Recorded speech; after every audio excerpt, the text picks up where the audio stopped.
begins in 5. Yeah, bacteria just get on right away. They just hop on. They don't wait. They make contact instantly. They're like, what I imagine working in urology is like, Dr. Wiggles wiener.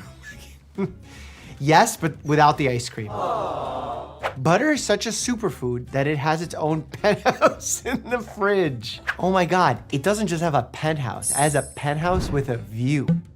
And also, there's apparently like a way to keep your butter inside water that keeps air out of it or something, or keeps it soft. It's too complicated. I need like an astrophysicist to come on and help me with that. Do you think butter is a superfood? I think it's more of a villain food. Ooh, super villain food. Super villain food. I have good news and I have bad news. Well, doctor, give me the good news first. The good news is in for the patient in waiting room 2. Oh no. Why does the patient have such a little head? I'm concerned about the size of the head and the knee squareness. Putting on gloves alone in front of other doctors. Yo, it's easy to panic. And you know what makes it worse? Hands get sweaty. When your hands are sweaty, it's harder to put on a rubber glove. And forget about it if they have those like vinyl gloves. It's game over because those, they're just tearing. And when you tear one, the nerves get even worse that you're gonna tear 2, 3, and 4. Do not eat aluminum or you'll sheet metal. Oh, that's good. I would change it though. Do not eat aluminum or your stool will smell like metal because there's blood in it and blood has iron in it. Much funnier. Right? Way funnier. And accurate. And also, it's a donut shop. Snow White being intubated? But why was he intubating her? Was he needing to protect her airway? Was her Glasgow coma scale lower than 8? Because if it's lower than 8, you intubate? If not free healthcare, maybe ad-supported healthcare. I never thought about that. Like my doctor can stop in the middle of examining me and sing the Liberty Mutual jingle. Liberty, liberty, liberty, liberty. I'm surprised that's not happening. Like, you know, NASCAR drivers have logos like everywhere on their car, all the real estate. On the Charlotte Hornets. Exactly. So like at what point do doctors just start renting out space on their scrubs? Ship station. There's a universe inside of you. This is definitely tuberculosis. This is definitely ground glass appearance, and I'm concerned. And there's a universe of something inside of you when you have ground glass appearance. Potentially an infection. I don't think tuberculosis. That's a cavitating lesion, where you would have a single solitary lesion that looks like this. Oh my God, it's a radiology course inside of a meme review. When you try to swallow a pill, but it doesn't go down and is now dissolving in your mouth. Oh, I hate that feeling. No. That's bad, and I absolutely do struggle with this, but you know what's worse? Oh, there's water in this bottle. Let me take my pill. Put pill in said mouth. Pill starts dissolving. No water in here because you ran out, you didn't realize, and now the pill is just sitting there on your tongue. Jacuzzi simmering in there.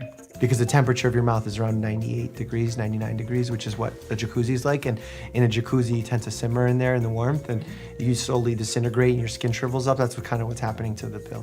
Don't tell me you're okay. You're not okay. I can smell the hurt inside you. Don't walk away, talk to me. Beware of emotional support dog. This is actually one of the top dog comics I've ever seen. And Bear's an emotional support dog. Bear, where are you? This is the other emotional support animal. He's grown a lot since the last video. Who's a big tummy? Jack Link's oops all moisture packets. Oh, that's funny. And it's ironic that there's moisture packets that say do not eat in a package of food that you will eat. You would think that they would find a unique way to deal with this problem. Hospitals when I donate a kidney, hospitals when I donate 30 kidneys. Yeah, where are you getting kidneys from? When the 2 cans of Monster you just slammed are making your heart beat too fast, so you have a beer and a Xanax to bring it back down again. Health. Please do not become your own chemist where you start playing with your health. Even the combination of alcohol and cocaine creates a substance known as cocaethylene, which is so toxic to our bodies and lasts for much longer. Don't do that. When you have a date right after surgery. Oh my God, are those high heels underneath? Pesto Bismol with garlic. I don't think that would help an upset stomach. I think that might irritate it. Oh, this is great Photoshop though. This is pesto. You heard of Elf on a Shelf? Get ready for Skeleton on a Peloton. And the jaw is quite literally dropping. Chest compressions are useless and it's better to wait for medical professionals to come help. I'm about to get very unhappy. You're about to get very unhealthy. No, they're not useless. They buy you time in order for medical professionals to get there. So if you're alone, you better be calling for help first. If you're not alone, you'd ask someone to call for help while you start doing the chest compressions. Because the faster you get to doing chest compressions and the longer you stay doing them, the better the chance the person has to be brought back to life by advanced cardiac life support. My sister is about to have a baby and my brother showed up to the hospital in a suit because first impressions matter. Maybe your brother is making a move on some of the employees that work in a hospital. They're holding down a steady job, they're very interesting, they deal in high pressure situations. He's just thinking about his dating life. Oh, maybe he was doing it for the baby too. Women choosing a deodorant. Cherries, passion fruit, vanilla. Men choosing a deodorant. F-16, sharks, war. Yeah, that's like the whole thing behind Axe body spray, which by the way, is not only ridiculous how much we used to put it on ourselves in high school. Like literally, we're just like, shh. And it was so bad. It was probably so unhealthy for our lungs. And you know what I used to do as a kid? This is not recommended. I would take one of those like long lighters and shoot the Axe spray at it. And I thought that was so cool until I realized it could explode on me. Not recommended. Not recommended. No doing that. A year in the gym versus 2 weeks out of the gym. Why does it feel like that?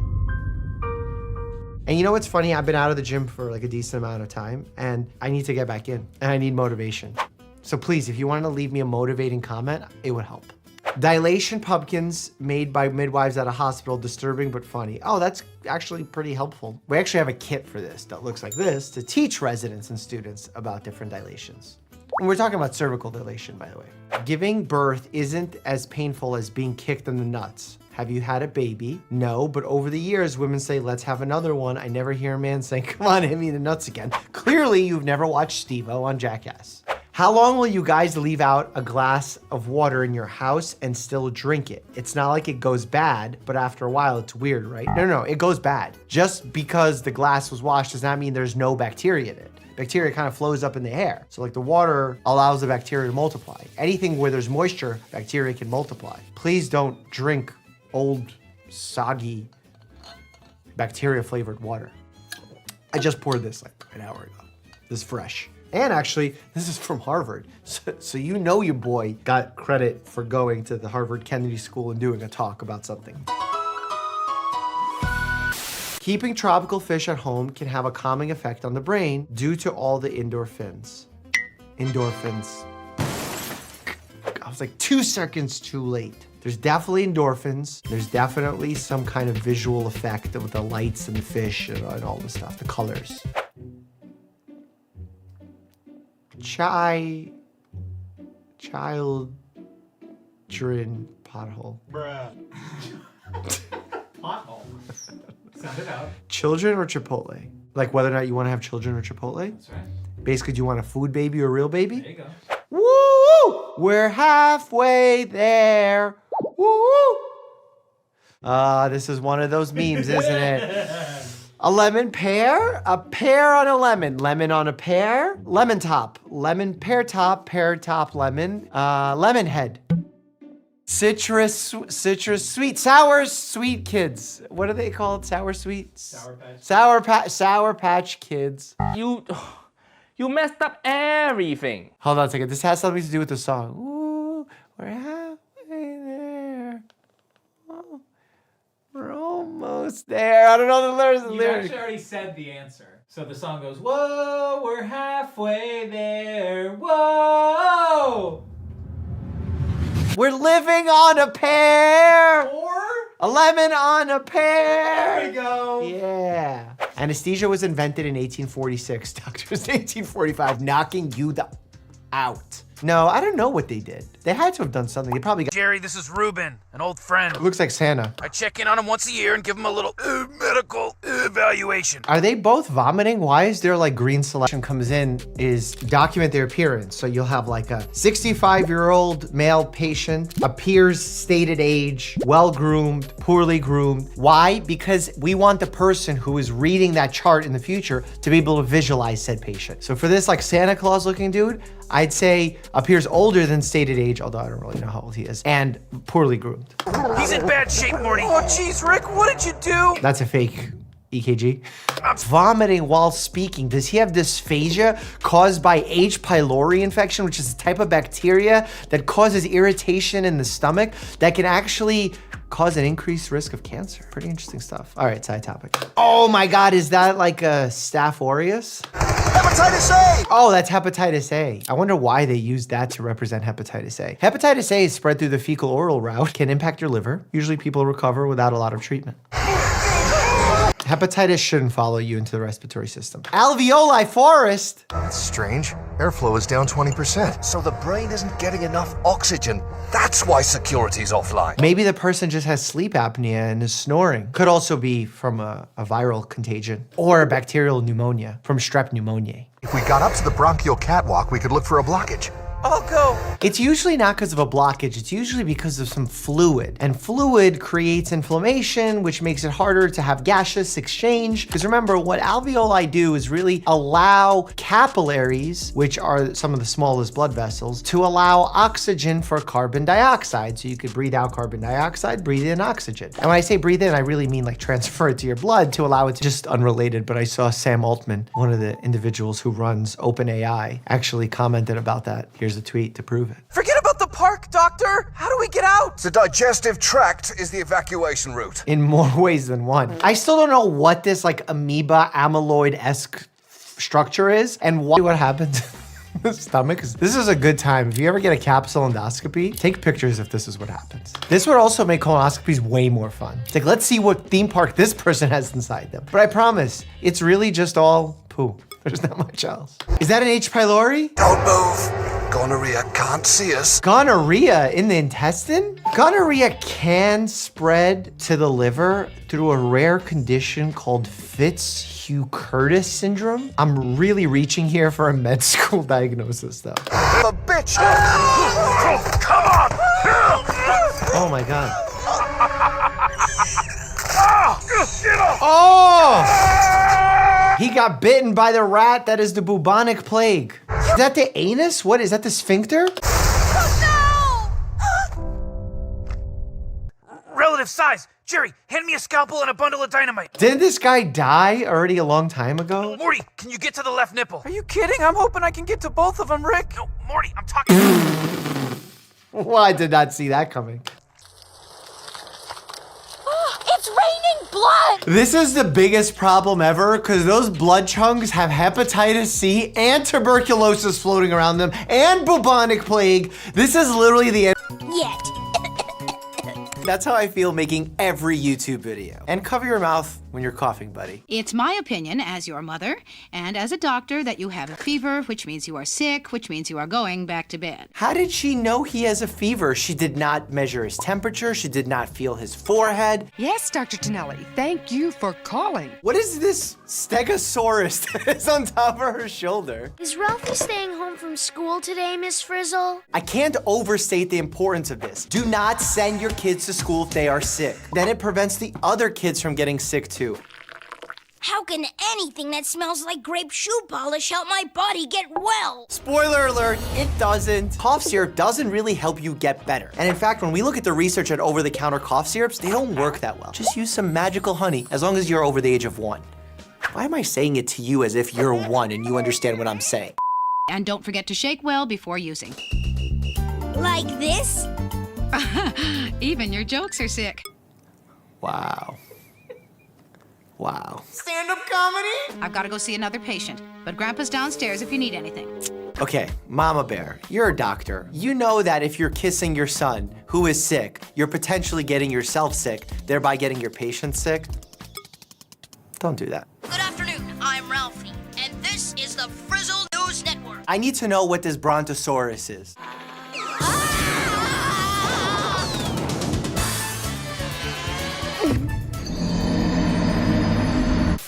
The FNN News team is nearing the disaster area. Okay, so they're in the oropharynx here. They're by the uvula, that little punching bag that hangs from the back of your throat. It looks like they're going low to check out the tonsils, the pharynx, maybe even the larynx if they go low enough. Oh, get a shot of those vocal cords, class. Look how red and swollen his throat is. Most kids, when they have a sore throat, it's not their vocal cords that are the problem. It's usually higher up. Tonsils, which is why you hear tonsillitis, or pharyngitis, which is just your typical sore throat. But that is higher than the larynx. So I don't know why they ventured all the way down to the larynx. It's not as easy for us or germs to get inside the body as you might think. Yeah, skin pretty much covers it. Yo, what is this pterodactyl that's just in every scene? I've got it! The nose! Look at this!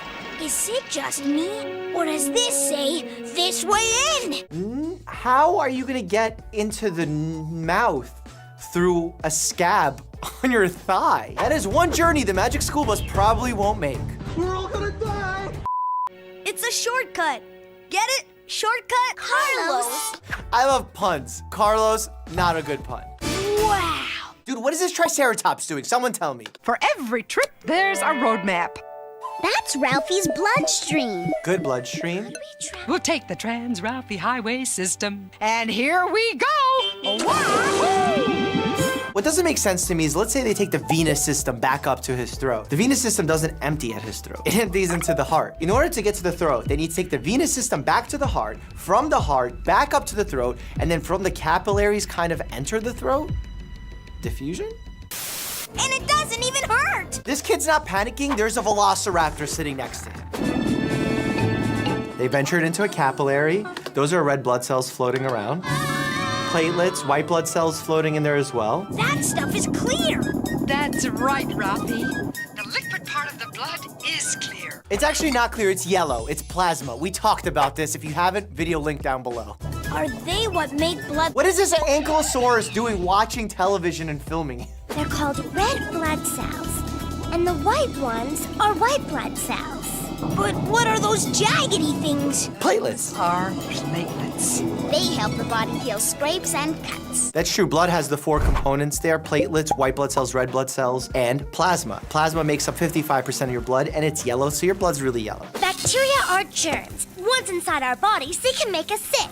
Ralphie has a bacterial infection. What a great diagnosis. And that's absolutely true. Bacterial infections do make us sick. They can give us sore throats. That's why you hear the term strep throat. Sore throats, the majority of the time, aren't caused by bacterial infections, are caused by viruses, therefore not requiring antibiotics. Such an important point. Look!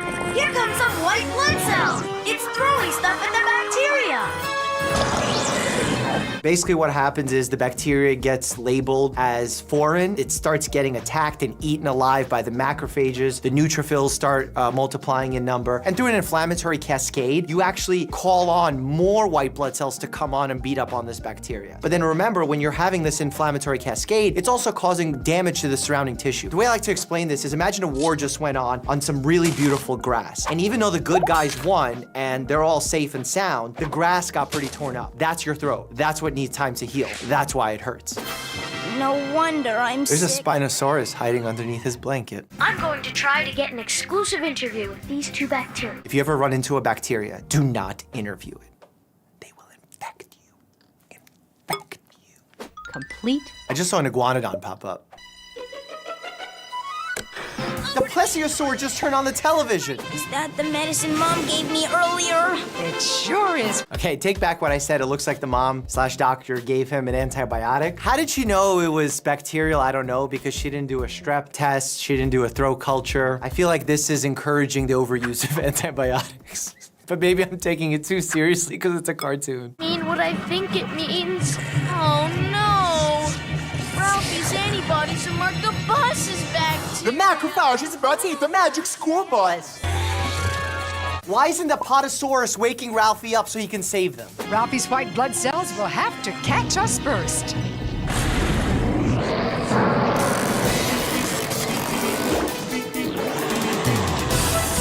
It's a good thing bacteria don't have hovercraft engines or turbines on the back of them to escape white blood cells. I've never seen a pteranodon use an alarm clock before. This is certainly a first.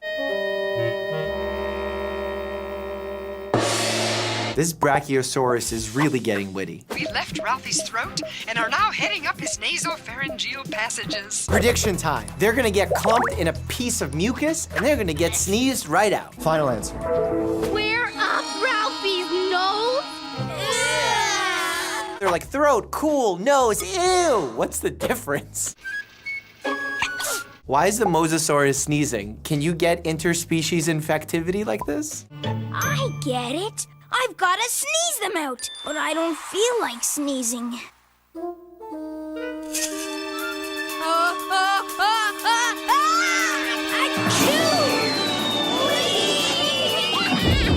This Diplodocus is one smart dino.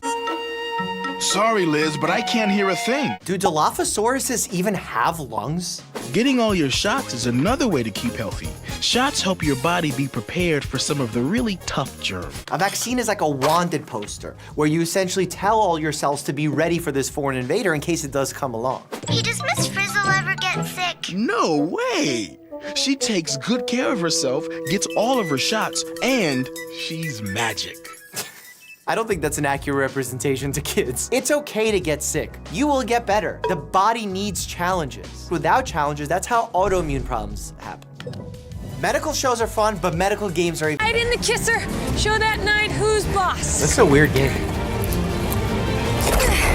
Oh! I did not expect that. I thought it was gonna I don't know what I expected. Oh my God, she got rocked right in the face. Are you okay? I can't feel my face. And the watermelon broke. She's lucky that she didn't lose teeth, broken bones, no cuts. Are you waiting for the bathroom, darling? No, my friend got sick. Is he vegetarian? No. What did he have? The lobster tail. The lobster sometimes has Vibrio, which is a type of bacteria that most of the time is pretty self-limited, meaning that it goes away on its own after some nausea, vomiting, diarrhea. But in severe cases, we do prescribe antibiotics for this. Smell it. Seriously. Fishy. I can smell the ammonia. Smelling ammonia means there's some kind of decomposition happening, which likely means that the lobster wasn't prepared as freshly, which means that there's some of that Vibrio that we just talked about. It's been pulled apart and then decomposed. That's what makes it bad. Well, it's not the ammonia that makes it bad. It's still the bacteria, but the ammonia that is released by the bacteria, so it signals the presence of the bacteria. Oh, my Staten Island friends. Your name is Justin, and your heart is okay, as far as you know? As far as I know, yeah. Okay. Yeah, can you feel the difference between love and lust? And so you can feel the difference between love and lust? Yeah. Okay. Patient's gotta be so confused. It's like sometimes a patient will come in for an unknown arthritis, and then we'll ask about sexual history, and they'll be like, why are you asking about sexual history? I'm like, gonorrhea can cause arthritis. The more you know. Let me take your temperature. That's like the mom's way that they feel the child. Not gonna lie, back of my hand is pretty good at knowing temperatures. Not tested and not validated, but feels like it's pretty accurate. Why don't you check this guy's reflexes, Sal? Check your reflexes? Oh, there you go. Hey. See this? You're hitting it a little bit too high, and he's hitting it directly on the patella.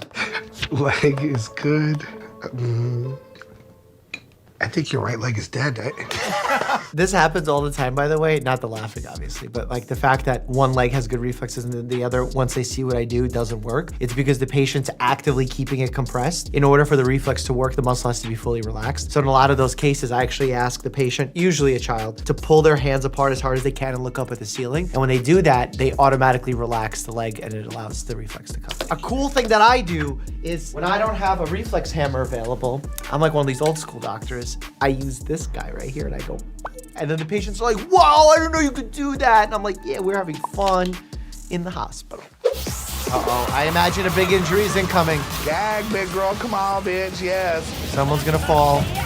I land and I feel my knee pop. If it was the front leg, my guess is it's an ACL. You need time to heal. She spills the tea. She spoke to the doctor personally herself and let me know. She was like, you have to have immediate surgery. You did tear your ACL. Mechanism of injury, I keep saying it on this channel, is one of the most important things in making a diagnosis when it comes to musculoskeletal complaint. That's why when patients are like, doc, can you stop asking me questions about what's going on and just examine my leg? I'm like, look, examination's part of it for sure, but I need to get the mechanism of injury. Like, where were you sitting? How did you fall? Which leg did you fall on? What motion were you making? How high was the step? All these questions sound silly, but are of utmost importance.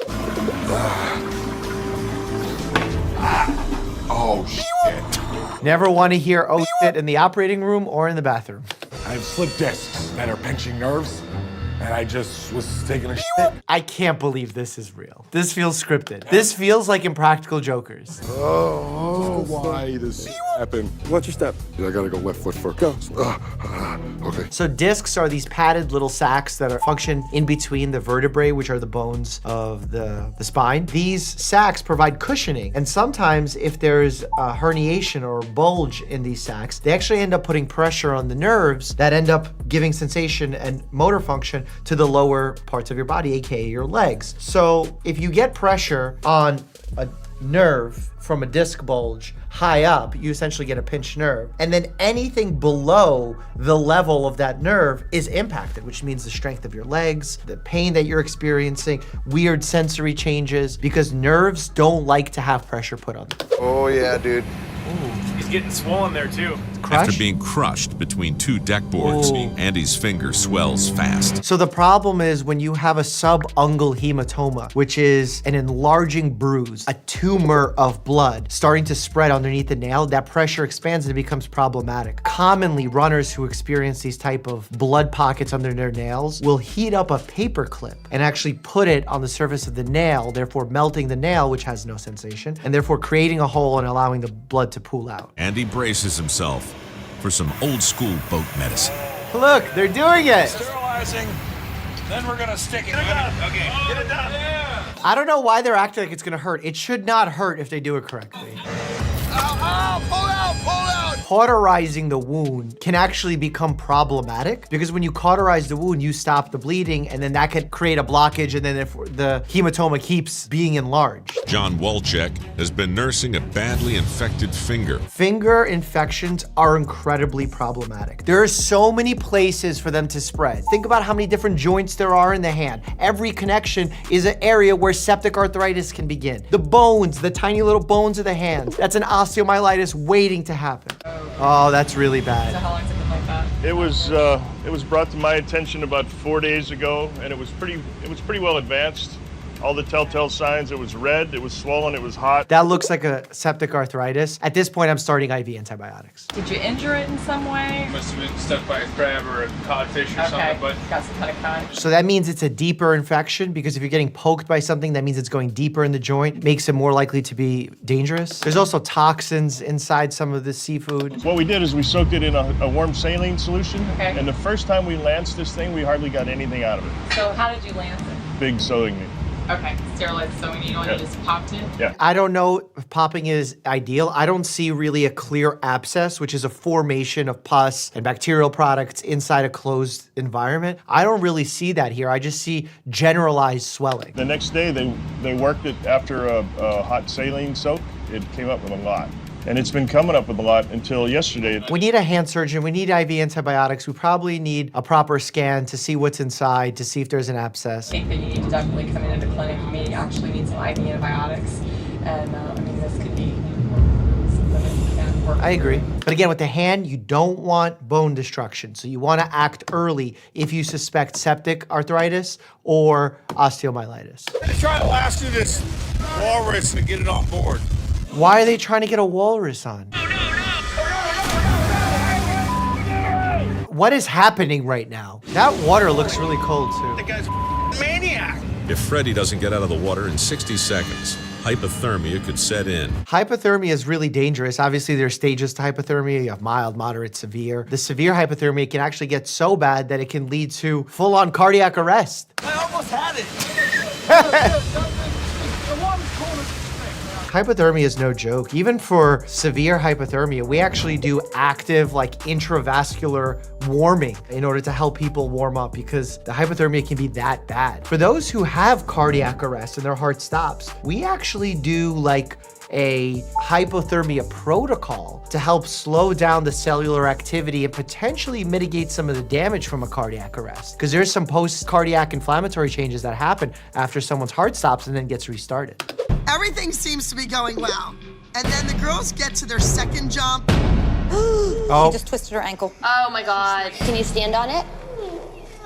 That's actually a good first test to do because weight bearing immediately after the injury is one of the auto ankle rules that we use to decide whether or not a patient needs an x-ray. It's definitely like a grade 1 or grade 2 ankle sprain, just solely based on what happened, solely based on how she's feeling right now, that she's able to point. This is a mild injury because if there's a very serious tear or a very serious fracture, weight bearing is near impossible. Movement is near impossible with the amount of swelling that happens quickly, especially in kids. You obviously can't compete with an ankle like this, but it's not a very long recovery as long as you do it properly. Looking at the x-rays, it looks like a stress fracture.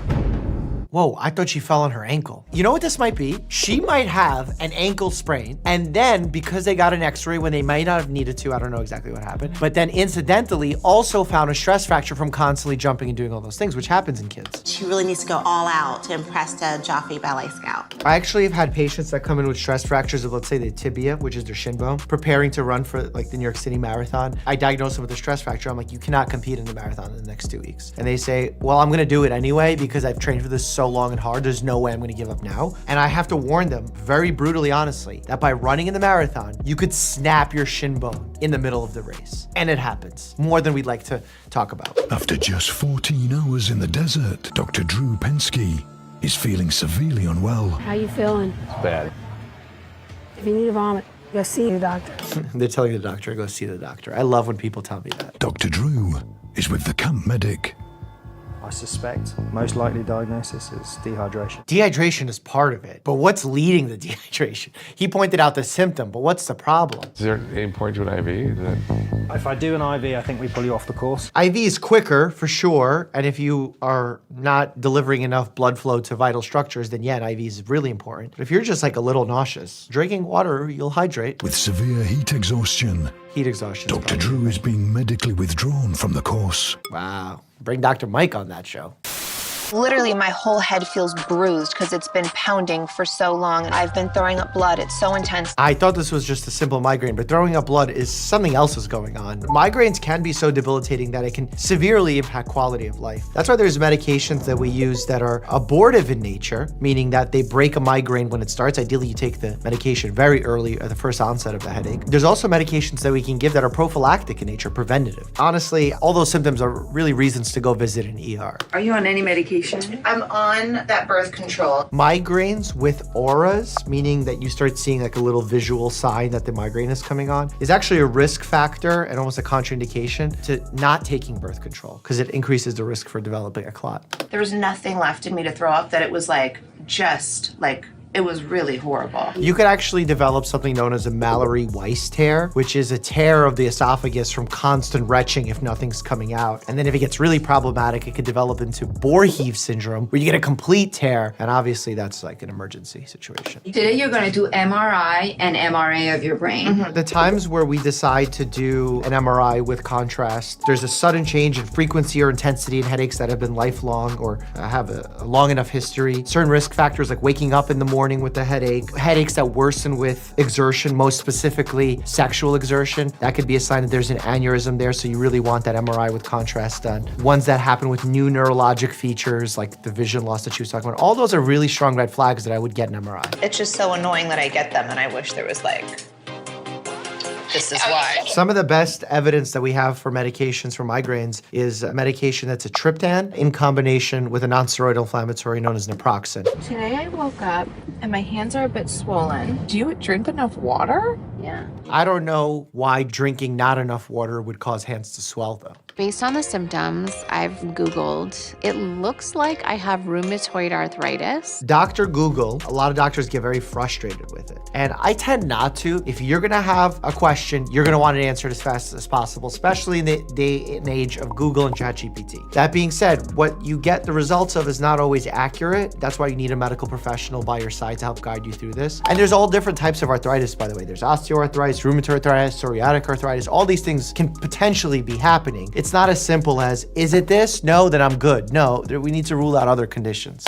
Your antibodies are positive for lupus. In a situation like this, what we test for is inflammatory markers called ESR, CRP. Those are non-specific inflammatory markers, so they just tell us that if they're really high, there's something going on creating massive inflammation in the body, especially in a situation that comes with these types of symptoms. Then we also simultaneously do some testing to rule rule out conditions like rheumatoid arthritis. So you do a CCP test, you do a rheumatoid factor test. At the same time, you do anti-double-stranded DNA antibody test, which is what she is being tested positive for. And that could be a sign of lupus, which is an autoimmune condition, which does impact joints among other parts of your body. Like the classic thing is the malar rash that you get across the bridge of your nose. I have this like rash. Chloe seems to think that I have ringworm, and I don't even know what that is. Well, Chloe went to medical school, I'm sure, but I see. How long has it been there? About a week. They look pretty plaquey. This could be an early sign of something related to the lupus. Could be psoriasis. Well, it's not ringworm. Chloe was off. But it's psoriasis. I mean, in order to make the diagnosis, besides looking at it, you could also look under a microscope and see what inflammatory cells are there, if any. I have heard of it before because my mom has always had it. But, you know, my mom didn't have like red flaky dots all over her. Some people have plaque psoriasis, which is like way more skin involvement than just that. When I gain a pound, it's in the headlines. Imagine what the tabloids would do to me if they saw all these spots. I'm curious what the tabloids would do. I think if you come out as a positive role model, showing that this happens to even the most beautiful people on the planet, it could be an inclusive moment, and maybe tabloids would celebrate it. I don't know, maybe I'm wrong. And you do not have lupus and rheumatoid arthritis. Yeah, see, I think that there was something a little bit weird with that initial diagnosis. I was skeptical. Probably had psoriatic arthritis because psoriasis comes and goes. Yeah, I mean, lupus comes and goes too. But like, the idea is, it's not as simple as, oh, you have it or you don't have it. You need a really thorough clinical picture. You need a really thorough physical exam. And then you need some blood work in order to make a definitive diagnosis. And there are times you do false positives. This isn't a screening. When you do a screening, you're testing someone with a blood test who has no symptoms. Oh! I hope no one's getting trampled here. That's like one of the biggest things with a lot of these acts. People getting trampled is obviously a huge risk factor when there's big mobs. And what happens is you essentially suffocate from all the pressure of the many people that are on top of you. Authorities say 42 people were hurt when the partition separating the lawn from a secondary stage collapsed shortly after the show began August 5th. Causing people to fall about 10 feet onto the concrete below. Wow, that's so dangerous.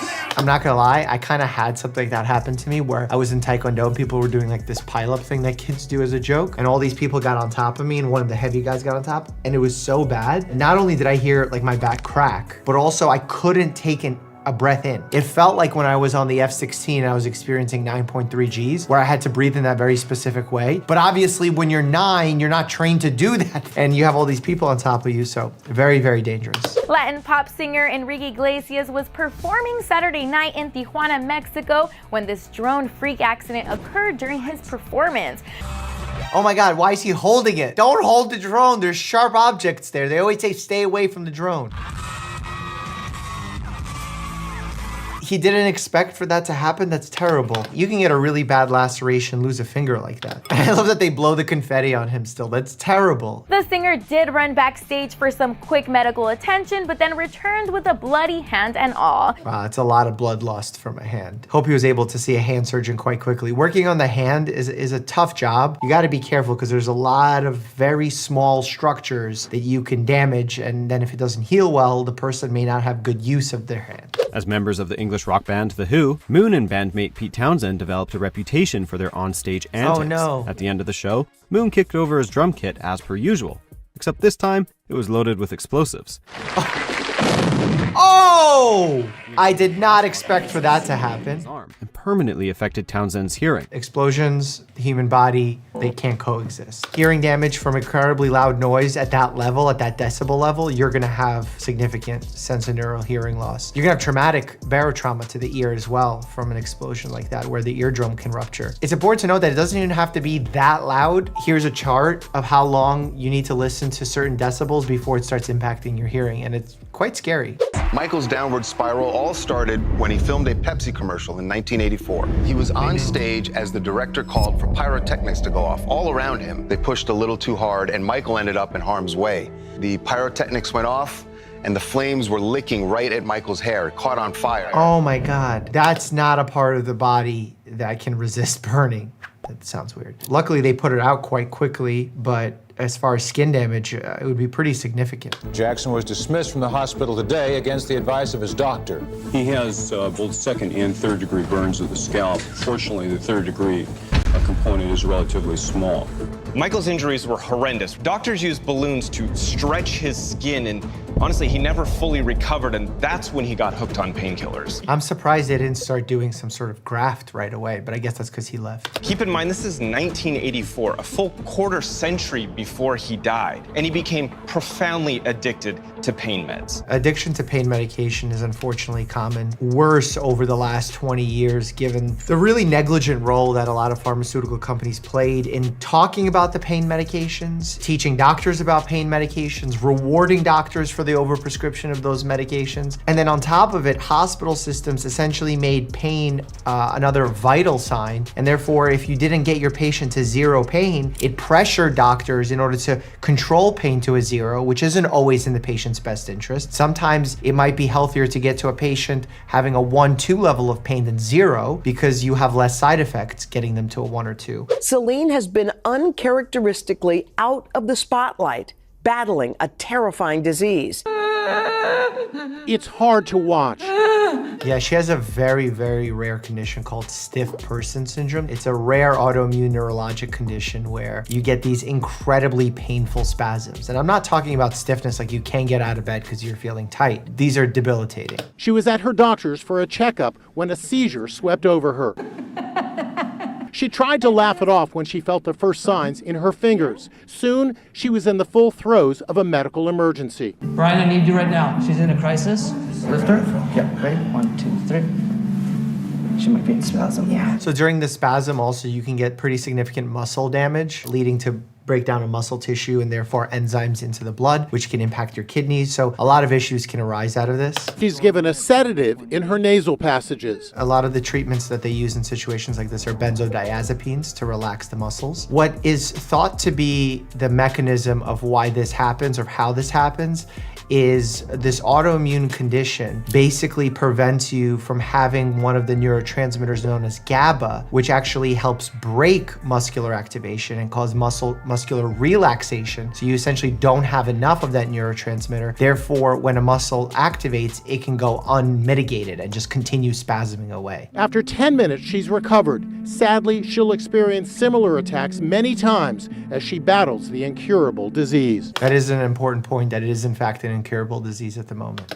Valentine's Day for little monsters, as we learned Lady Gaga has canceled her remaining tour dates and needs surgery. Yesterday, Gaga revealed she needs surgery for a labral tear of the right hip. This is an injury that in younger people happens as a result of a trauma. In older people, it happens as a result of kind of overuse. The hip is a ball and socket joint. Inside of the hip, you have the labrum, which is this fibrous cartilage that allows the bone to move inside of it very smoothly. Now, you can develop a tear there, but the thing about labral tears of the hip is that they don't really heal. You might be pain-free from it, and it might not be bothering you, but they don't really heal. Many patients end up trying conservative management, physical therapy, and it does work, but ultimately some patients may end up needing arthroscopic surgery where they go in and they clean out that labral tear. Last year when I played this same beautiful place, I was so badly injured. And I remember I was dancing, I was doing Scheisse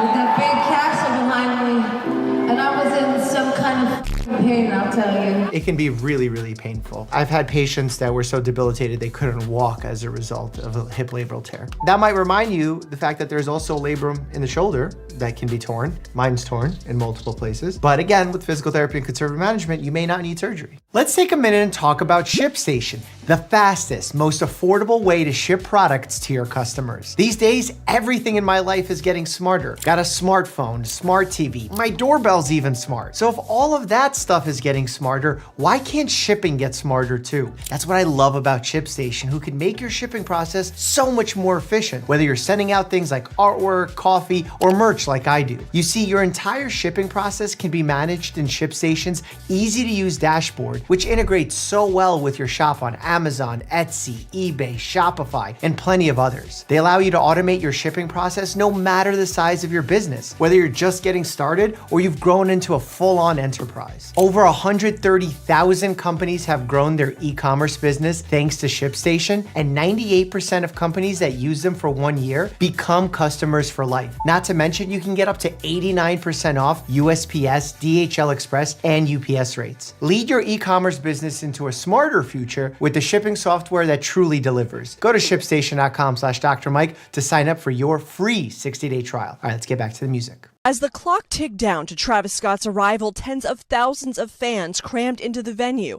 to see the rap star perform. This was a big story. Concert goers told NBC News that around 8:30 p.m., the crowd began to compress and push, making moving, even breathing, difficult. Houston police say they first received reports of people falling injured around 9:30 p.m. These days, with people having cell phones, how are they not contacting 911 instantly and 911 shutting down the show instantly? By 9:38 p.m., a mass casualty event has been declared, and Live Nation agrees to cut the show short. 8 people in the crowd died that night, their ages ranging from 14 to 27. Yeah, this seems like just negligence across the board as opposed to a single individual. But at these concerts, you have to be so safe because you have to think ahead. Sometimes you can get trapped in a situation where at that point, you have no more action. So you have to put a lot of forethought into where you're gonna be, if it's safe, are you gonna be well hydrated, especially when people wait hours and hours online. Electrolyte abnormalities happen. Sometimes people are using illicit substances. Very, very dangerous situation. Taylor Swift is giving fans a health update amid her Eras tour. Oh no. Taking to Instagram on April 24th, the singer captions a series of photos of herself on stage. It looks like a fall on an outstretched hand. Tripped on my dress hem and fell in the dark backstage while running to a quick change. Braced my fall with my palm. It was all very Mercury and retrograde coded. Interesting. I will say that's also one of the common ways that people break their wrist, their scaphoid bone. So I hope the doctor examined her hand and made sure that that wasn't the problem. The show will go on for Adele. The British songstress has undergone throat surgery that has been dubbed a success, and a full recovery is expected. It's gotta be some kind of vocal cord surgery. Her pipes are just like, ah! Hello. The London-bred Grammy winner underwent laser microsurgery in Boston to stop recurrent vocal cord bleeding from a benign polyp. Yeah, so vocal cords are known to develop polyps, which functionally can impair the vocal cord's ability to function. Part of it is a healing process during which we're also telling patients not to speak loudly or whisper, because whispering makes you tense up your vocal cords. You also want to avoid this constant throat clearing because that can actually irritate the area as well. Adele recently revealed that she collapsed backstage at her Las Vegas residency after suffering a flare-up of her spinal condition. At one of her Weekends with Adele shows, the singer told the crowd that she fell and was unable to move because of a sciatica attack. For those who have ever had a sciatic attack, it is debilitating. It hurts to move, it hurts to cough, it hurts to breathe. There's rarely a simple position of comfort. And the sad part is that I want to help patients in these situations. And besides doing some pain management, maybe some inflammation management, there's not great evidence for a lot of medicine, or even treatments, that is. Spinal surgery is not great unless there's very clear evidence of nerve compression. People use steroids, like oral steroid medications to control the inflammation. That doesn't have great evidence behind it. We frequently give muscle relaxers for sciatic pain. Also doesn't have great evidence behind it, but does make people sleepy as a side effect. So people use that for that. And then obviously just using regular pain control, you want to not get into the situation where you're using opioids because they're highly addictive and cause other problems, as one being an example, constipation. For me, it's about limited bed rest, allowing the body to heal itself, getting up and out and moving as long as you're not hurting yourself, making sure that you're starting the rehabilitation process early and safely, and you're doing some activity modification so you're not re-injuring yourself. Boy, is it a hard condition to treat because it's all about the compression of those nerves, the irritation of those nerves. If you've had it, you know. Saying in a 2021 interview with The Face, "I've been in pain with my back for like half of my life, really." Same with me. And Adele also saying that her sciatica can flare up from stress. Yeah, so sciatica really hits you when you're at your lowest. And a lot of that has to do with when you're stressed, you're also not taking care of yourself. You're not sitting and resting in the correct postures. You're resting less often than you should, so you're already prone to more injuries. And when you're overworked, stressed, your odds are not working out and not doing doing the preventive measures to not have a sciatic flare. That's not to victim blame, but it's just to know what leads up to a sciatic attack. What injury led to you peacing out? When I tore my growth plate in my hip. Oh, I wonder if that's traumatic. This horrible pain here and in my lower back and in my shoulder and in my neck. I wonder if those are connected. I think not. I don't know why, dude. I'm like 17 and my body is like broken. If it's not traumatic, there is a condition that happens in adolescence, like around ages 11 to 16, called SCFE, S-C-F-E, slip capital femoral epiphysis, where the growth plate like starts slipping off the bone. It's very painful and it results in like this waddle of a walk. I am very flexible. My back is like, my splits are way insane. So remember, with great, oh my God, I'm gonna do a Spider-Man quote. With great flexibility comes more injuries. So you gotta be really careful with that. You know, I've sprained this ankle like 6 or 7 times.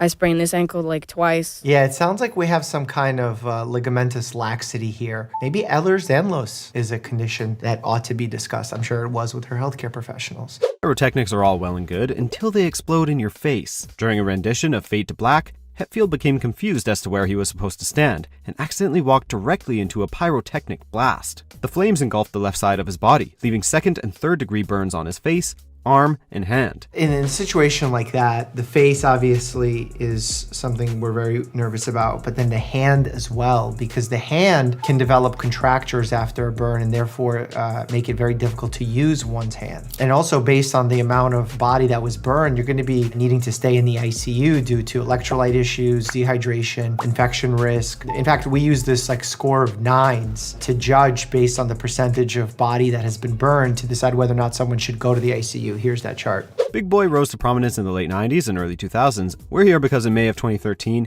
he blew out his knee on stage while performing at the Summer Camp Fest in Illinois. He probably hurt his meniscus there. Maybe there is a cruciate ligament, like an anterior cruciate ligament issue as well, but more likely to meniscus based on mechanism of injury. It was later discovered that he'd torn his patella. God, I hate when people give me histories when they're not medical. The patella is a bone. No one tears a bone. There's a patellar tendon that can get inflamed and you could develop tendinitis, and there's a patellar tendon tear, but interesting. Maybe he was playing a lot of basketball beforehand. During a concert in Gothenburg, Sweden, Foo Fighters frontman Dave Grohl took a tumble off of the stage and broke his leg. I think I just broke my leg. Are people booing the fact that he broke his leg? Are they mad at him? Grohl returned a short while later sporting a cast on the injured appendage and finished the show. Grohl wasn't going to let that pesky injury derail the entire tour, so he designed a massive throne for himself. Everyone in this series looks so pale. I'm screening all of them for anemia. Chronic blood loss, B12 deficiency. I'm getting a CBC at the very least.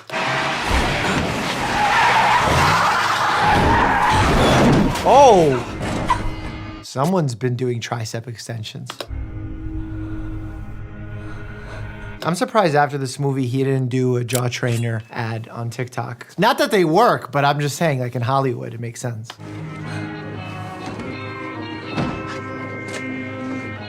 I would say she's underacting, but sometimes in moments of shock, people do get confused and dazed and don't know how to react. The whole deer in headlights thing that we make fun of actually does happen to humans as well. You and I are gonna talk. You all right? I'm fine, Dad. Calm down.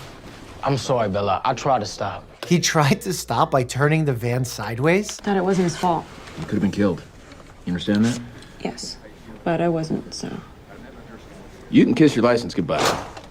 Whoa, fancy resident coming in with the teal shirt and teal tie and pale skin. My God, his skin is so cyanotic. Like if I just looked at this person, I would guess their hemoglobin is like a 5, which is like in desperate need of a transfusion. Hi, sisters. Isabella. Bella. Well, Bella, looks like you took quite a spill. How do you feel? Good. Well, that's not really how we perform a history. We usually say, what happened? What do you remember? Did you lose consciousness? Does something hurt? My guy, at least fake it like you're a doctor. Don't just put on a white coat on your teal shirt and slick back your hair and think you're the vampire, king vampire of the hospital. That climax did not work. You might experience some. Okay, so this whole moving the pen back and forth is like a little weird. The purpose of using the pen light in one eye is to see if the pupil reacts to the light. So technically, when you shine a bright light into a pupil, it shrinks. And when you move the light away and it gets darker, it expands. Now, if that's not happening or you have a blown pupil on one side, that could be a sign of head injury. The fact that he's going like this, like you're never really gonna see whether or not the pupil's reacting. Disorientation, but your vitals look good. No signs of any head trauma. He failed Med School 101 in Vampire Diaries 103. Is disorientation not a symptom of head injury? To me it is, and because she had a pretty serious accident, I'm probably scanning her. Instead, he kept you this fragile little human. It's cruel, really.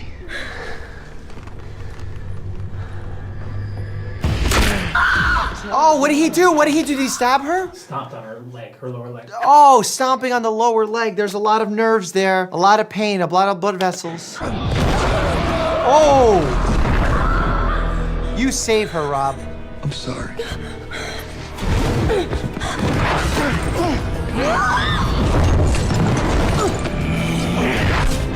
Yeah. Back injury. T12 vertebral fracture. But don't vampires heal really quickly, so my medical diagnoses need not apply.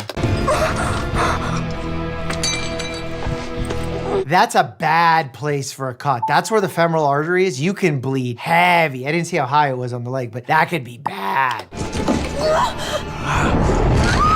Oh, stop biting her. Did he bite her? Does that count? Does she, is that like, is like Walking Dead? Not all the way. Not all the way, so you have to give time for the poison to leach. It's actually quite similar for a tick bite. A lot of people see a tick land on them, maybe it bites them, and they're like, oh my God, I might have Lyme disease. But actually a tick has to be attached for like 24 to 48 hours in order for Lyme disease to actually spread. The bacteria that causes Lyme disease lives inside the tick's gut and actually takes time for it to spread into your own bloodstream. Femoral artery's been severed. She's losing too much blood.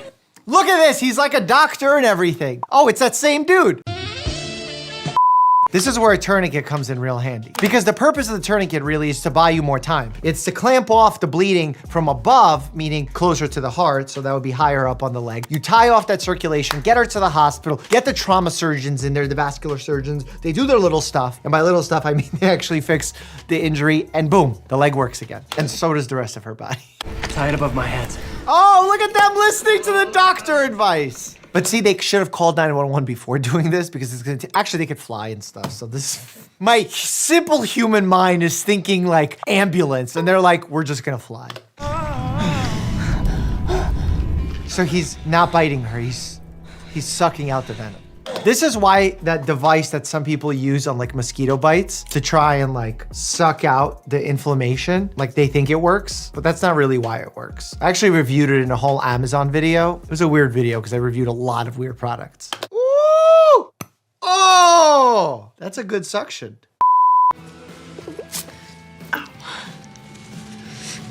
Paper cut. I hate paper cuts. They're so small and yet they're so problematic. They allow infection in, but you don't think they're that serious, so you don't necessarily go to cover them. And then if you get a little lemon juice in there or something acidic, it burns like. I'm watching this and there's vampires diving on the little blood splat, and all I'm thinking about is whenever I drop a crumb on the floor and Bear sees it and he just attacks it in very much the same way. I see a lot of relation to that.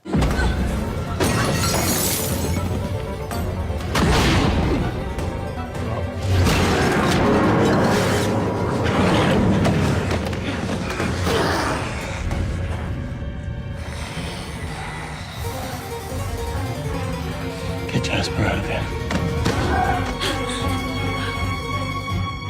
Why doesn't this specific vampire react to the blood this way? Like, how is he so comfortable becoming a doctor, not wanting every time he's doing a little blood draw that he's like, let me get a little. And wait, hold on a second. Aren't vampires worried about bloodborne diseases? HIV, syphilis, hepatitis. These are problems that like you should think about as a vampire. I never wanted to have a party. It's not your fault. You gotta take out the glass. Foreign bodies, first thing you're doing, you're removing them, but you're also just washing it out with warm water. That's an important part of it, or cool water. How do you do it? Years and years of practice. And cool contacts. I knew who I wanted to be. I wanted to help people. That's nice. Brings me happiness. He's doing sutures. I wouldn't necessarily do them. Sometimes you have to let wounds close by what we call secondary intention, which means that if they're dirty wounds, you may want to let them heal from inside out as opposed to closing them, because sometimes you could trap bacteria and infection in there. That long hair look was not a good look for him. Hit the brake! Whoa! I hope she didn't fracture anything. You trying to get yourself killed? No, forget it. She's bleeding. She has a head injury. Don't let her go back on the motorcycle. Oh yeah, he's flexing on her. My guy, that was so unnecessary. You did not need to dab the blood away like that. You could have just taken the shirt and just gone like this. Feel that? Flesh and blood and warmth. I'm gonna use that as a pickup line. See if it works. Bella, where the hell have you been, Loca?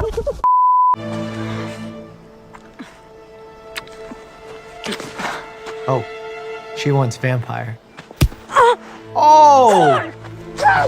Why did it hurt her so much to punch him? Because he's a wolf? Yeah. I kissed Bella, and she broke her hand. Oh, you know what's really dangerous? Not only getting a boxer's fracture, the fifth metacarpal here, but also getting a fight bite. And I don't think she got it there because I think his mouth was closed. But if you hit someone on their teeth, that is so problematic for the hand because it's usually very deep, number one. When the person relaxes their hand, that infection can spread to the joint of the hand and therefore cause all sorts of problems like a septic arthritis with like tendon involvement. It's so destructive that you actually need very, very thorough care initially and follow up to make sure that the infection isn't spreading. The human mouth is actually quite dirty. It's a polymicrobial environment, we call it. There's like 50 different types of bacteria in the mouth. That was cool. Your rib is cracked. What was that an image of? What in the world am I looking at? Is that even a human? That's her abdomen. You haven't punctured anything. Yet. What do you mean she hasn't punctured anything yet? The vampire baby? The vampire baby needs to stop performing intra-abdominal trauma. It's breaking her bones now.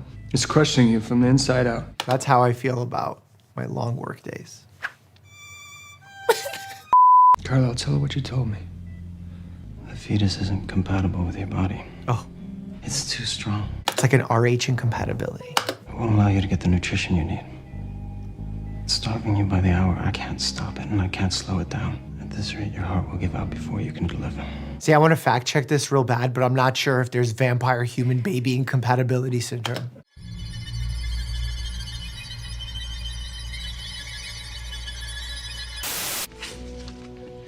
He likes it. Ginger ale? For the nausea? Oh, did her back just break? Can someone hold her? Why are they watching her? Oh, her patella. Does she have like weak, brittle bones, like osteopetrosis? Carlos said the placenta must have detached.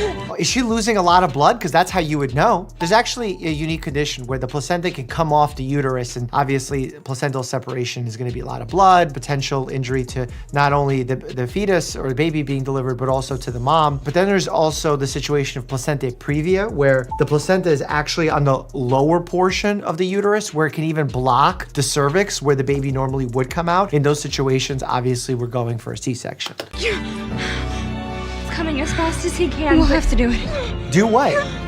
What are they gonna do? No! Okay. Let the morphine spray. There's no time. He's dying. Get him out now! Let the morphine spray. Oh my God, are they just what about her bladder? You gotta be careful. Oh my God. She doesn't know where she's cutting. Oh no, she's gonna eat the scalpel. Let's get him out of here. This is bad vampire healthcare. The amount of blood loss she has, I don't know how long she's gonna last. They need to get her an IV, get her some fluids, get her a transfusion. Oh. Oh, is he eating the baby? I delivered 30 plus babies. I've assisted in dozens more. Never seen a surgeon do that. I felt like that was not just unethical, but unconstitutional as well. She's sweating because she's getting a fever from all these bites. I just said earlier there's 50 different types of bacteria in the mouth, and they keep biting her. Maybe they need to stop beating on the poor girl, and the vampire baby maybe needs to stop beating on her so that the placenta can stay attached. Oh my God, are babies actually all vampires? Because they technically live off the blood of their mother? Because the placenta feeds the baby, brings nutrients, detoxes the baby. We need to make some phone calls. Babies are vampires. This changes a lot.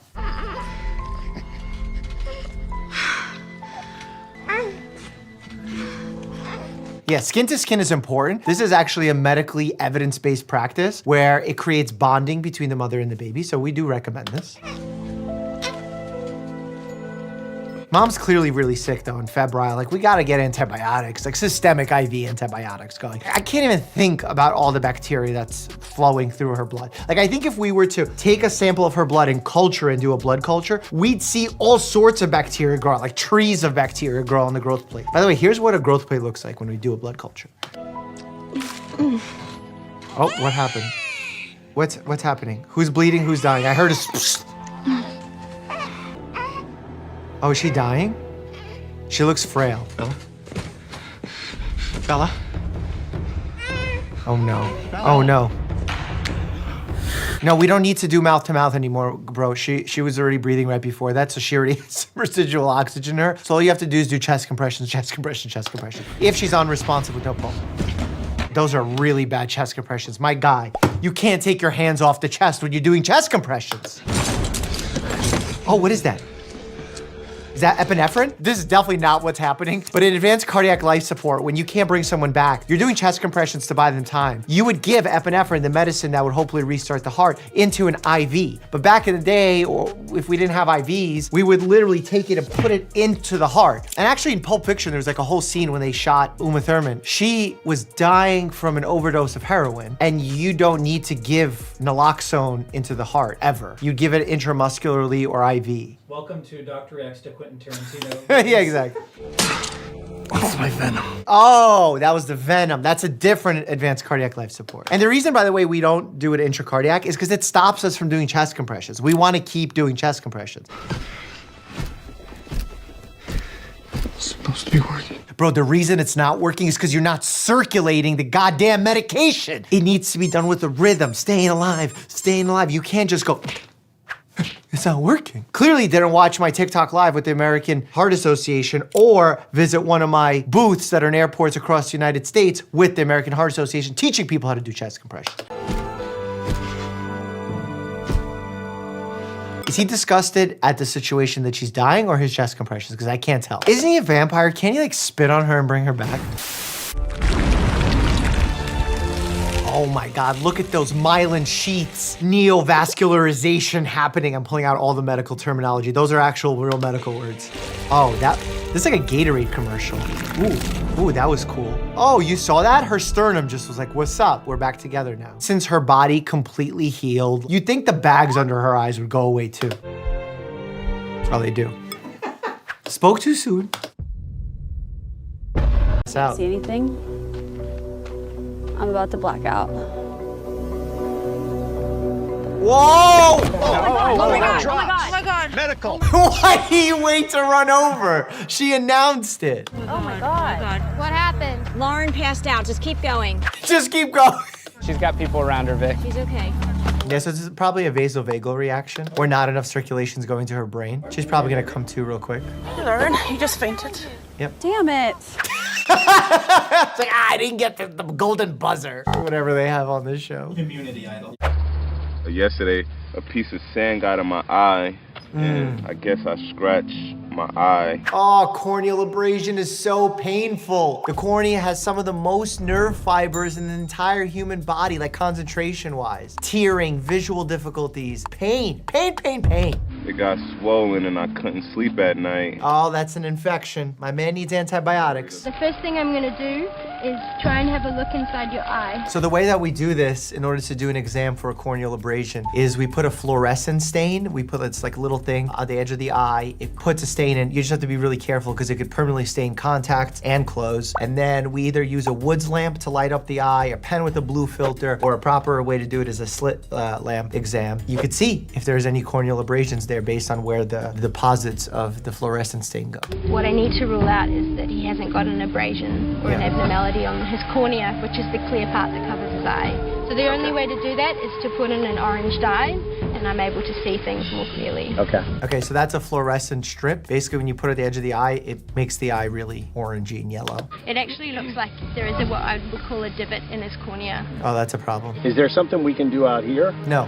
Unfortunately not. Antibiotics, anti-inflammatories. You okay? Oh, what happened? Oh my God! He's burnt. He's burnt pretty bad, Terry. He burned? Didn't like. How did he burn himself? Oh. Passed out. Passed out. Fell in the fire. Stay in the water. Stay in the water. He fell into the fire? I was blowing on the fire and the smoke went right in my face, and I inhaled it.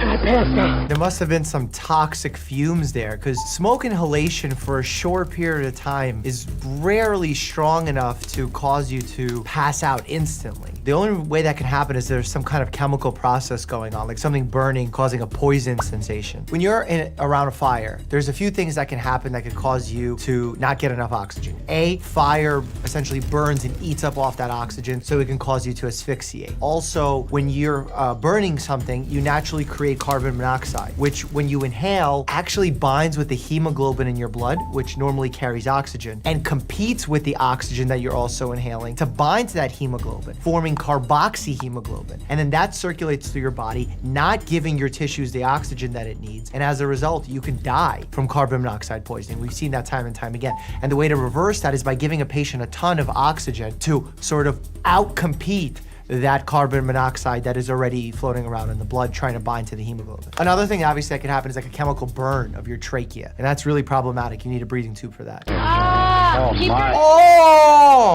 I can't decide whether I should keep trying to bend them or not. Okay, so burning of the hands is a very big problem. I mean, obviously, a lot of nerve fibers on your fingers and hands in order for you to feel the world around you. As a result, that means it's gonna hurt a ton more. And then on top of it, because of the way burns heal on this area specifically, you form contractures. So you're usually gonna need multiple surgeries or procedures to keep those contractures from forming. I'll take whatever you give me. I'll take the pain without drugs. I'll do whatever you guys say. Breathe. When you breathe. Oh, look, that's the pen. That's the pen we saw in Bondi Beach. How did they do this before we had pain control? That's all I think about. I'm actually worried. I'm not sure, but I think I got a bug in my ear. Oh, that's why we have earwax. But instead of crawling out, it is getting deeper in my ear. Well, it's not getting deeper. Like, there's no real place for it to go. It's not gonna crawl into your eustachian tube. I can't sleep. I can't get comfortable. It's just disgusting hearing these little legs crawl around in your head. Oh. All right, you can have the rest of this. Did it lay eggs in her ear? It's coming out. It's crawling out. There it is. There it is. That little thingy? It gets out of your ear. I'm not gonna make it worse. What is that little thingy? It's like a little worm. It's like a miniature salmonella. Beauty pulls it out. Second place finish reward for Beauty. Nothing for bronze, but an empty, lonely afternoon back at camp. They look hot and dry. And I point out dry specifically because if you're in a hot environment and you're not sweating, that tells me that you're potentially susceptible to heat stroke. Woo! Caleb, water? Did we just predict a little something? Guys, heads up, move out, move out, move out. Okay, so heat stroke is really dangerous, especially in environments like this, because you lose the ability to cool off. See, your natural temperature is set by your brain, a part of your brain called the hypothalamus, and it usually sets your temperature to around 98 degrees Fahrenheit. 98.6 is the typical norm that we use, but it does fluctuate a degree or two. When you're in this position, your temperature starts going up, and not because of your hypothalamus, and you lose the ability to cool yourself, likely because you're dehydrated, likely because you've tried to sweat and it's been ineffective inefficient. So as a result, your organs can start failing, your brain can stop functioning, you can go into a coma. Like, heat stroke is one of the deadliest parts of being outdoors. And usually it's accentuated by activity, so strenuous activity, like being on the show Survivor. Dude, we got some water coming. Hang in there, all right? The first thing you'd want to do is obviously give water. With water, you're able to sweat, and when you're sweating, you can evaporate that liquid, and then as a result, cool your body off. Because you remember, when evaporation occurs, the surface of the skin does cool down. Everybody back out. Oh, which is what they're doing. Hey, buddy, you're in really good hands. I want someone to do some vitals on him, like check his vitals. I need to know what his pulse is, what his blood pressure is. I need to know if he's neurologically intact. So, Joe, you're giving him fluids to rehydrate and what? We're gonna give Caleb some cold intravenous fluids to try and bring his temperature down. Fluids internally that are cold will actually speed up the cooling process. Now, something we do with patients, whenever we cool them down with a solution like that or spraying them with cold water, the body's natural reaction sometimes is to shiver, which increases the temperature. And this is not a time you want that to happen. So we would actually give a patient a muscle relaxer, like a benzodiazepine, to help calm them down, to decrease that shiver response in order to allow us to cool them down. Caleb, you know there's only two ways you leave this game other than being voted out, and that's quitting, which you clearly are not doing, and that is a doctor saying they are too worried about you to let you continue. You don't want to be pulled. Buddy, you don't have a choice. Yeah. It's a doctor's call. Yeah, you don't want to mess around with this because permanent brain damage is not something you want to be a contestant on Survivor. Okay. Yeah, Mount St. Neil actually blew its lid this afternoon. A huge chunk of pus came out, and then there's something even grosser on my back. Okay, that doesn't look good. It looks like some kind of animal bite. There's some kind of necrosis happening there, the black tissue. I mean, I'm looking to see that, you know, what it could potentially become. And that one is in the skin, but there's nothing under there I think will immediately be damaged. So assessment on this is what? It's a big, Abscess? nasty spot. He said it's a big, nasty spot? Is big, nasty spot a medical diagnosis these days? Yeah, I don't know what that is. And it's definitely not life-threatening in the moment, but like in the jungle, I would love to know what could have caused it. Like, this person obviously knows way more than me. And being close to a joint like the knee, is that more serious? Correct. Having an infection near the knee puts you at a higher risk for septic arthritis, which is an infection of the joint, or an osteomyelitis, which is an infection of the bone. Both of those are quite serious and require IV antibiotics. Is his wound that bad? The front one doesn't look terrible. It just looks like there's some tissue there that's forming to create sort of the next layer of healing. What you want to look for is the tissue surrounding it. Like, is the redness starting to spread? Is there streaking happening? Some fluctuance below the wound? Basically signs of a cellulitis is what you're looking for. I didn't see that on that initial look. Migraine? Nightmare?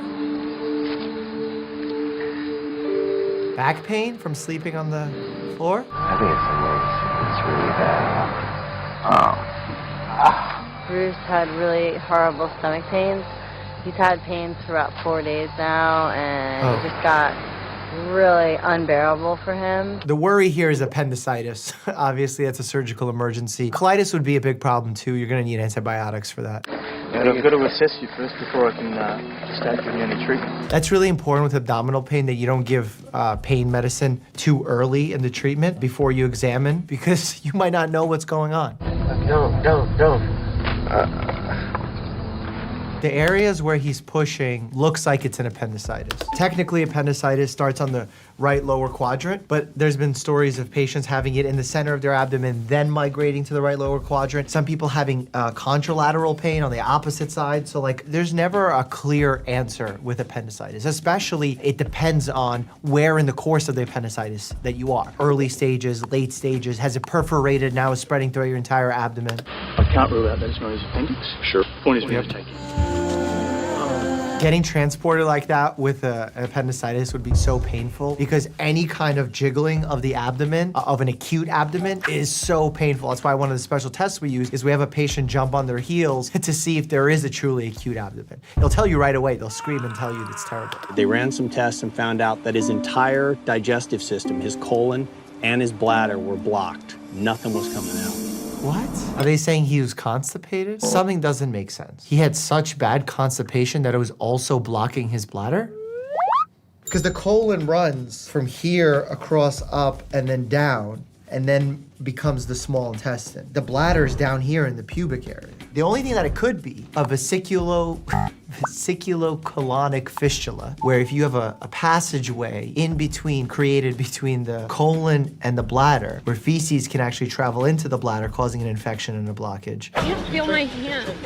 Why can't you feel her hands? All right, you're all right, you're all right. I'm right here with you. You're all right. You doing all right? I can't tell if I'm panicking or dehydrated. Hey, medical. Dr. Joe. Dr. Joe, Dr. Mike, we're all first name here. My arms are cramping up. That's because you're breathing a little bit quickly, all right? What's wrong with Hannah? I don't know.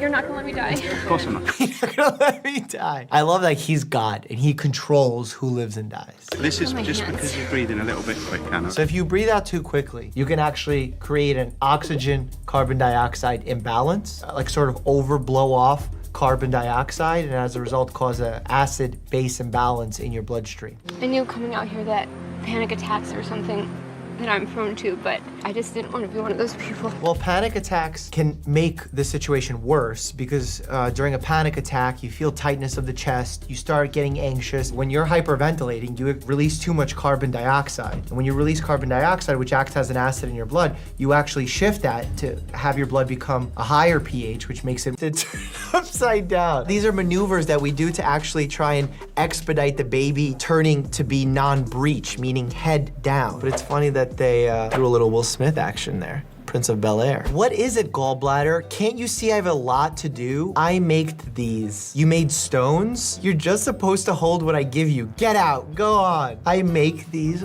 Oh, this is the cutest thing ever. Aww. Whenever they personify organs and make them cute like this, it makes me want to hug them, especially when they make these. Harry Potter and the COVID-19 test. Oh my God, this is a scene from Harry Potter, right? This is like the giant. Where are my Potter fans at? Look at my glasses. Should I do the What house do I belong in? It's exactly what I was afraid of. What? Skeletons.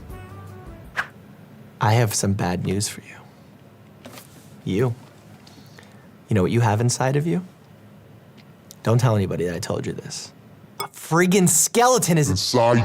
I can only say that because I'm a doctor and I know. America leads the world again. Snack masks back on the go. Easily fits one hot dog with bun, small bag of chips. If you laugh, you probably have no friends. Caution, wet floor. I remember when I grew up, I had a shirt that said, I have lots of friends, you just can't see them. For anyone who doesn't know, this is H2O. These are little molecules. H2O molecules. When the sun gives someone skin cancer from 152 million kilometers away. Meet the sniper. Is the sun 152 million kilometers away? Is that an accurate fact? 91.4 million miles. Oh, 91.4 million miles is the same as 152 million kilometers. You know this? Yeah, I just did the conversion. 147. Well, I did an average. So you were wrong. The sun is a sniper, but it's also a giver, like of life. Chlorophyll? Wow. Was unprepared. Me. What can I do to get healthier, doctor? Doctor, use a bicycle and cut the carbs. Me. Oh, that's good. When I was 10 years old, we bought skateboards, not for our feet, but for our fingers. And we would do cool tricks with our fingers. And then when we got bored of those, we got BMX bikes that we again rode with our fingers. When a patient comes in with something in their rectum and you ask how it got there, I love that there's an Eiffel Tower. Also, it's the wrong there on the rectum. I'm a grammar police person. Was there something I missed? Yeah, you noticed something in the patient's rectum, and you would ask them, how did it get there? What would they say? I fell. And what's the image of? Eiffel. Her. I only date doctors. Me. Touche, Dr. Pepper. Why do doctors hit our knees with that hammer? It's simple. We get a kick out of it. Punny. Never stand or sit in front of a patient when you do that, especially as a male physician. It's very easy for them to be like a little bit hyperactive or nervous and go wham! Pentagon, hexagon, octagon, patient gone. That is not true. You can revive a patient from asystole, which is also known as flatline. And you know how you do that? It's not shocking the patient. It's chest compressions, chest compressions, chest compressions, and perhaps a little epinephrine. What gives people power? Money, status, mitochondria? I love that it's posted in Reddit, technically the truth. Mitochondria really is the energy center of the cell. Yes, I'm gonna keep saying that. I'm sorry. When your patient's heartbeat is fire, so you let the whole squad listen. Oh, those are dope beats. By the way, this is how people studied back in the day. I just don't know why all these doctors are so elderly. Let the young doctors listen, jeez. Me, doesn't eat all day. Me, having one sip of wine. Yeah, if you don't eat, it's really easy to get overly drunk. Like very, very easy. If you eat a heavy fat meal before you drink, it slows the absorption of the alcohol, and as a result, you don't absorb it readily into your blood, and you have a lower blood alcohol content as a result. Therefore, you don't get as drunk. When they tell you, you look just like your mother. The funny thing, this has been pulled up on my computer for a minute, and I did not even make eye contact with the mother. And who's this other person hugging the baby that also looks like a child? Am I dying? We're all dying, just at different speeds. But what about me? You're like the Usain Bolt of dying, LMA. Oh, that's so mean. You know what's funny? Part of my medical program in Overlook Family Medicine when I was a resident was to go to the Metropolitan Museum of Art, and we would look at paintings and talk about their medical aspects, their human aspects. You cannot lose weight on a starvation diet. I went 30, 40 minutes, nothing. Interestingly enough, and I'm gonna get medical here, don't mind me holding a piece of my camera equipment here. The reason why starvation diets don't work is, one, they don't last. Second, fat literally has a mind of its own, and your own body has a mind of its own. So if you start starving yourself, your metabolic rate will drop, therefore you'll burn less calories throughout the day to try and conserve energy and keep the fat on. Your fat is smart. It's gonna try and survive and thrive. Basic Pokemon. Dr. Mike, I love that they use this image of all images. Attack is P-Whoop, or 2 attacks is chest compressions. A human Pokemon commonly found sporting a snug fit shirt and a smile can debunk fake medical news and prescribe potions to sick Pokemon. This is actually well made. I dig this. Why would a fly land on something like this? Rats should be ashamed for falling for this trap. Bears, this is ridiculous. This must be fun. Med school is not a trap. I think med school is an amazing place to go if it's right for your soul. And the only way you know it's right for your soul is to know yourself. And I have that tattooed on my body, and I'm gonna constantly say it over and over again. Before you do anything in this life, know thyself. No, you can't just hijack my cell membrane and force me to make copies of you. Haha, protein printer go brr.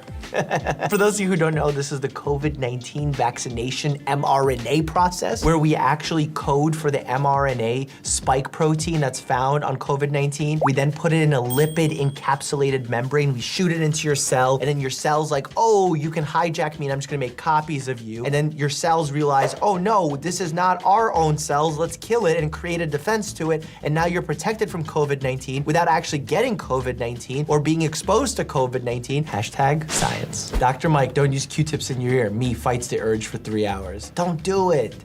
Don't do it. Don't do it.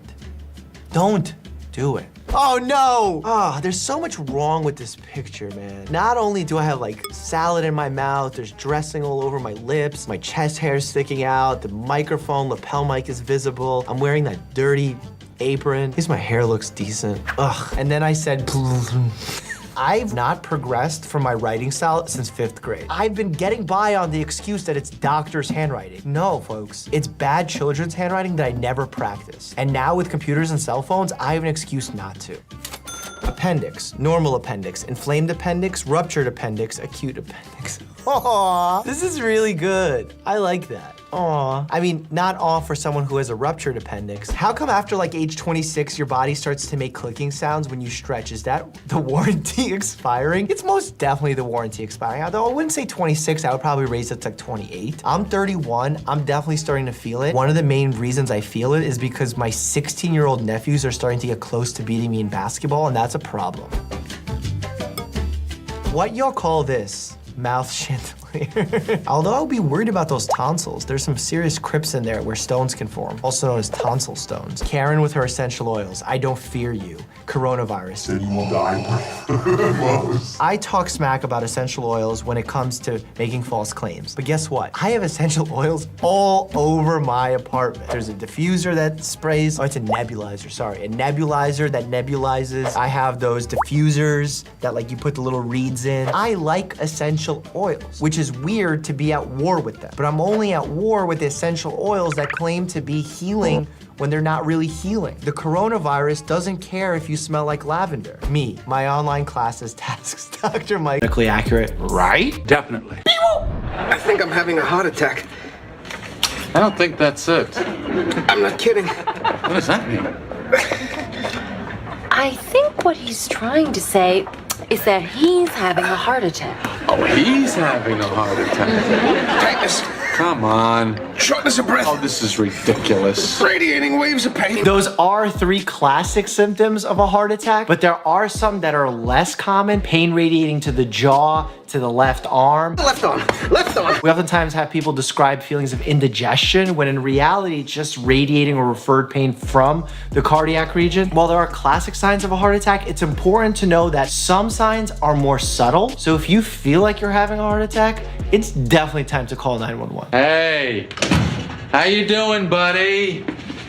You need anything? Why does he have a nasogastric tube right now? I'm really confused. That's a really weird looking nasogastric tube. Maybe this is what they did in the 90s or 80s, whenever this was. That is not how nasogastric tubes look like. Do you use hot water in the shower? Yes. Stop using it. There's some truth there. If you use hot water too often or for a long period of time, you could actually dry out your skin, dry out your hair. So take a cold shower. It'll wake you up in the morning. I haven't seen nor held a paper chart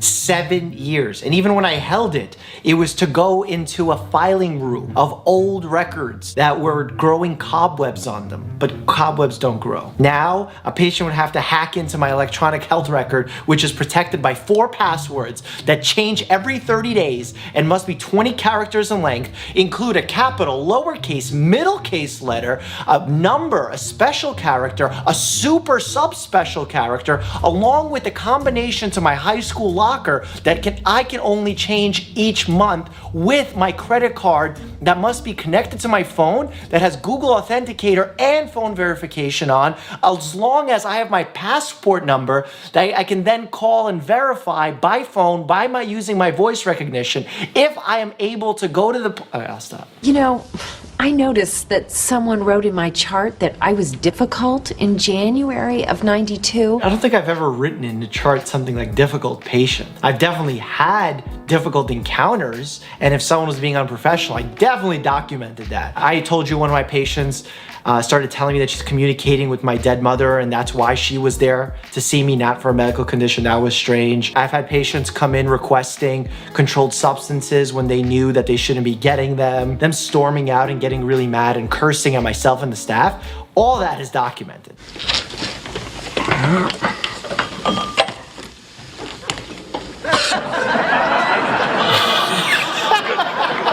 Outside of how ethically wrong that is, that the doctor is getting a nitrous oxide high before performing a procedure, he touches his nose and mouth, the most transmissible mucous membranes, to the device before applying it to the patient. Oh.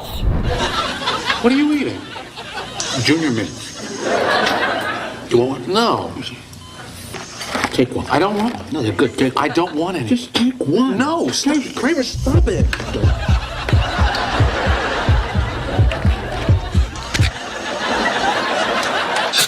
We've left all types of surgical devices in patients. Scalpels, pads. I've never heard of a snack though. What did they do? They sealed him up with the mint inside. They left the Junior Mint in him? Yes. Well, I guess it can't hurt him. I think it could really hurt him because it's not like it's inside his intestine. It's inside his cavity where bacteria are gonna feast on it and as a result multiply and cause an infection, causing a peritonitis, which is a surgical emergency or antibiotic emergency. Oh my God. my God. I'm sorry. I thought this was the baby's room. I'm really sorry. That's just rude. I was in the pool! I was in the pool! Medical term for that would be vasoconstriction. In order to preserve body warmth, it redirects blood flow away from non-vital organs and brings it to your vital organs. In fact, your testicles actually come closer to your body because you got to keep your gametes alive, your spermies. The rest of the male genitalia actually shrinks. It vasoconstricts because blood flow to that area when you're really cold and shivering is not of utmost importance. Your kidneys, your liver, your brain, your heart, that's where the blood flow needs to stay and heat needs to be preserved. Jerry, what brings you here? I don't know. This? Looks like hives. Where do you suppose that could have come from? Are you suggesting I somehow infected you on purpose? I want the antidote, pimple popper. Did he say pimple popper? Shout out Dr. Sandra Lee. How did she infect him? Hives are an allergic reaction caused by an immune overreaction to something usually harmless. So what did she infect him with? Something he's allergic to? Open your mouth. Open your mouth. Open it. Open it. A surefire way to get someone to choke.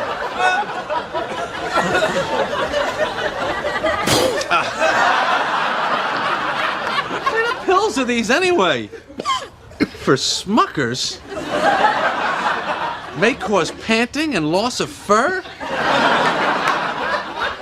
These are dog pills. Please do not take your dog's medication thinking it's gonna work for you. The same goes for the other way around. Like, do not give your dog medicine that you take. Use a species appropriate doctor. Come on. Come on.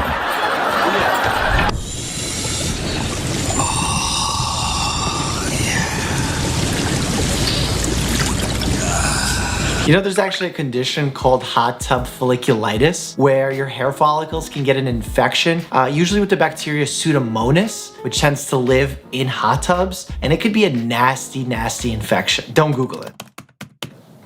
Don't Google it.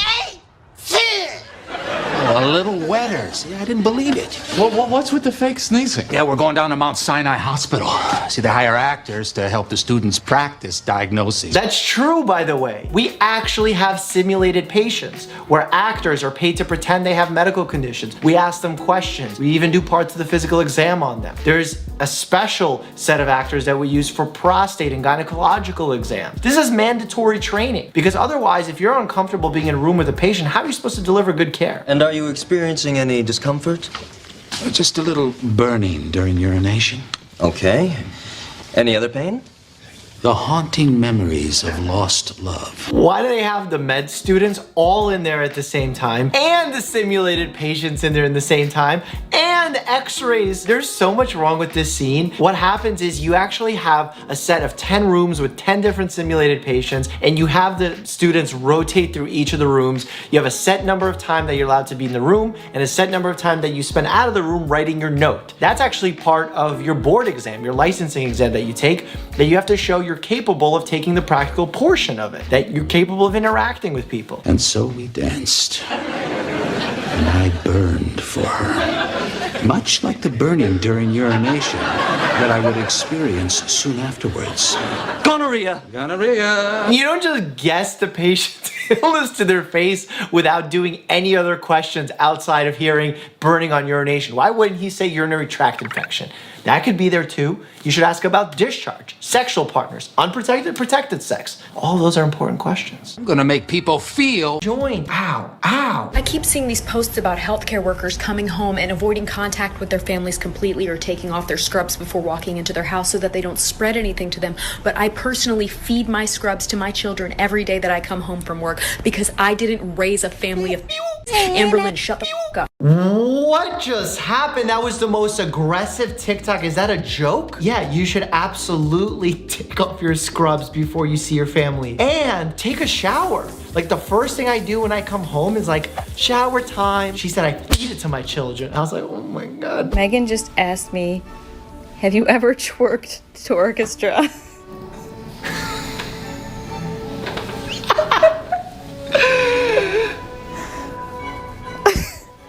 This is amazing, not only because she's truly twerking to classical orchestra music, but because they're clearly having fun at work, and we need a little bit more of that. I also have so many videos just like this from my residency days. Things that don't belong in your body, part 4. Part 4? I want to see parts 1 through 3. I'm fairly sure dumbbells don't belong in the human body. The weirdest ones I've seen, pipe cleaners, like you know those little furry ones when you're a kid, in a male, and carrot. I'll leave it at that. Hey Becky, I just wanted to check in with you. Are you doing okay? Do you need anything? Who, me? No, I'm fine. It's actually kind of quiet today. Code blue, 4th floor, 4B. Oh my gosh, it got busy. I've said it time and time again, you do not say the Q word. It's funny that I'm getting all stressed out about it when I was the guy. Like, oh, it's kind of quiet. 10 rapid responses, 4 admissions, 2 code blues. Oof, oof.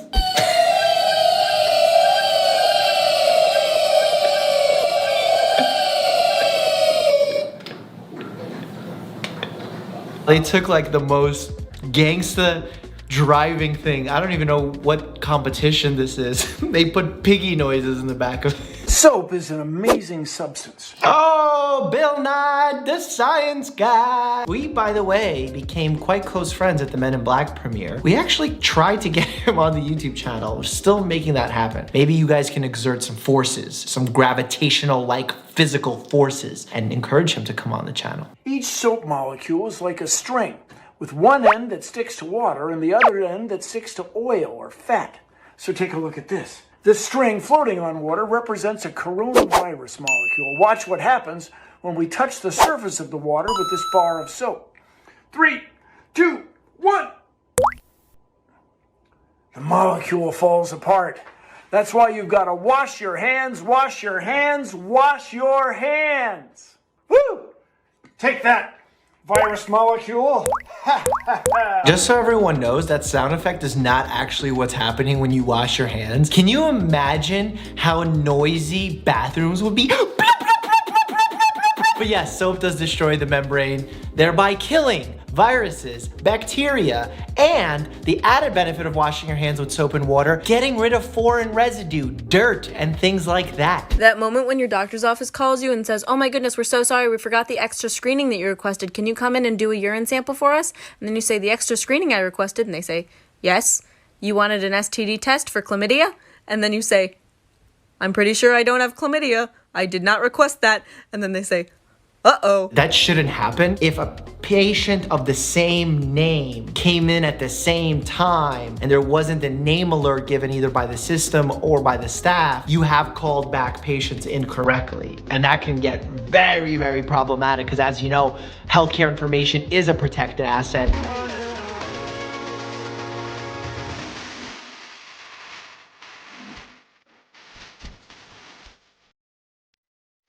This is the honest truth behind social media, by the way. Look, they always look so glamorous and they're never tired. Like, Dr. Mike, how do you come home from night shifts and look like you're wide awake? I don't. I come home and I crash. I need a TikTok doctor.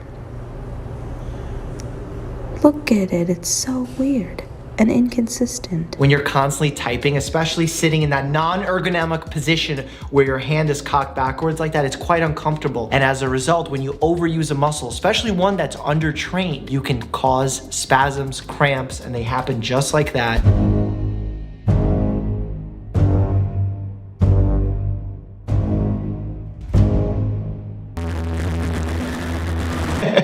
Nowhere in the world, in legitimate medical schools, do we teach that Himalayan salt lamps can do anything outside of maybe look kind of cool on your bedroom decor, because you know you want a light, but you also want to show that like you're with it, you're with the geo, you're like a geo person. To not go on a journey looking to boost your immune system if you have a normal, healthy immune system. The definition of homeostasis in a normal immune system is one that is not boosted, because a boosted immune system is an autoimmune condition where your body is so boosted it starts attacking itself.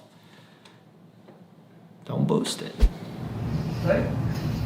Yep. Oh, oh, oh.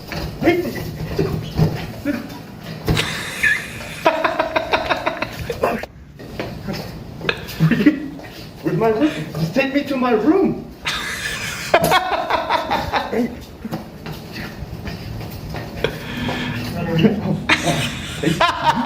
Sometimes I look at my nurses or CMAs and they're bringing patients in, and sometimes they're like they're being polite, so they say like go right ahead for the patient to walk into the general area, but then the patient has no idea where to go. Truth about sunscreen. Sunscreen is poison, guys. Do not use sunscreen. Okay, so this is the truth now. No, it's not. Light-skinned people are not supposed to burn the sun. When I was younger, I would burn the sun. Now, I never burn. I get 5 to 6 hours of sun every day. I try to at least. Okay, so this is the key. You have to change what you're eating. What you're eating, if it's acidic based and all that junk food and garbage and all that meat, it's gonna make it so your skin burns in the sun. If you switch to organic fruits and vegetables, you're not gonna burn in the sun anymore. I feel like he's burned right now. Like, what is he talking about? Do not even experiment with this. If you go outside, you will get a sunburn if you're in the right place with the sun hitting you for an extended period of time. And guess what? With each burn that you have, you are more likely to develop a skin cancer. And one of the most deadly and scary skin cancers are melanomas. Well, if you get a melanoma and you don't catch it and it spreads, melanoma spreads to the most random of places. Muscles, bones, liver, your eyes, your neurological system. Please wear your sunscreen and don't listen to Jimmy B. Rose TV or whoever this is. We want nice, steady compressions. What? Look at Trap. That's CPR that'll save a life. Oh, thanks. I used to be a lifeguard. What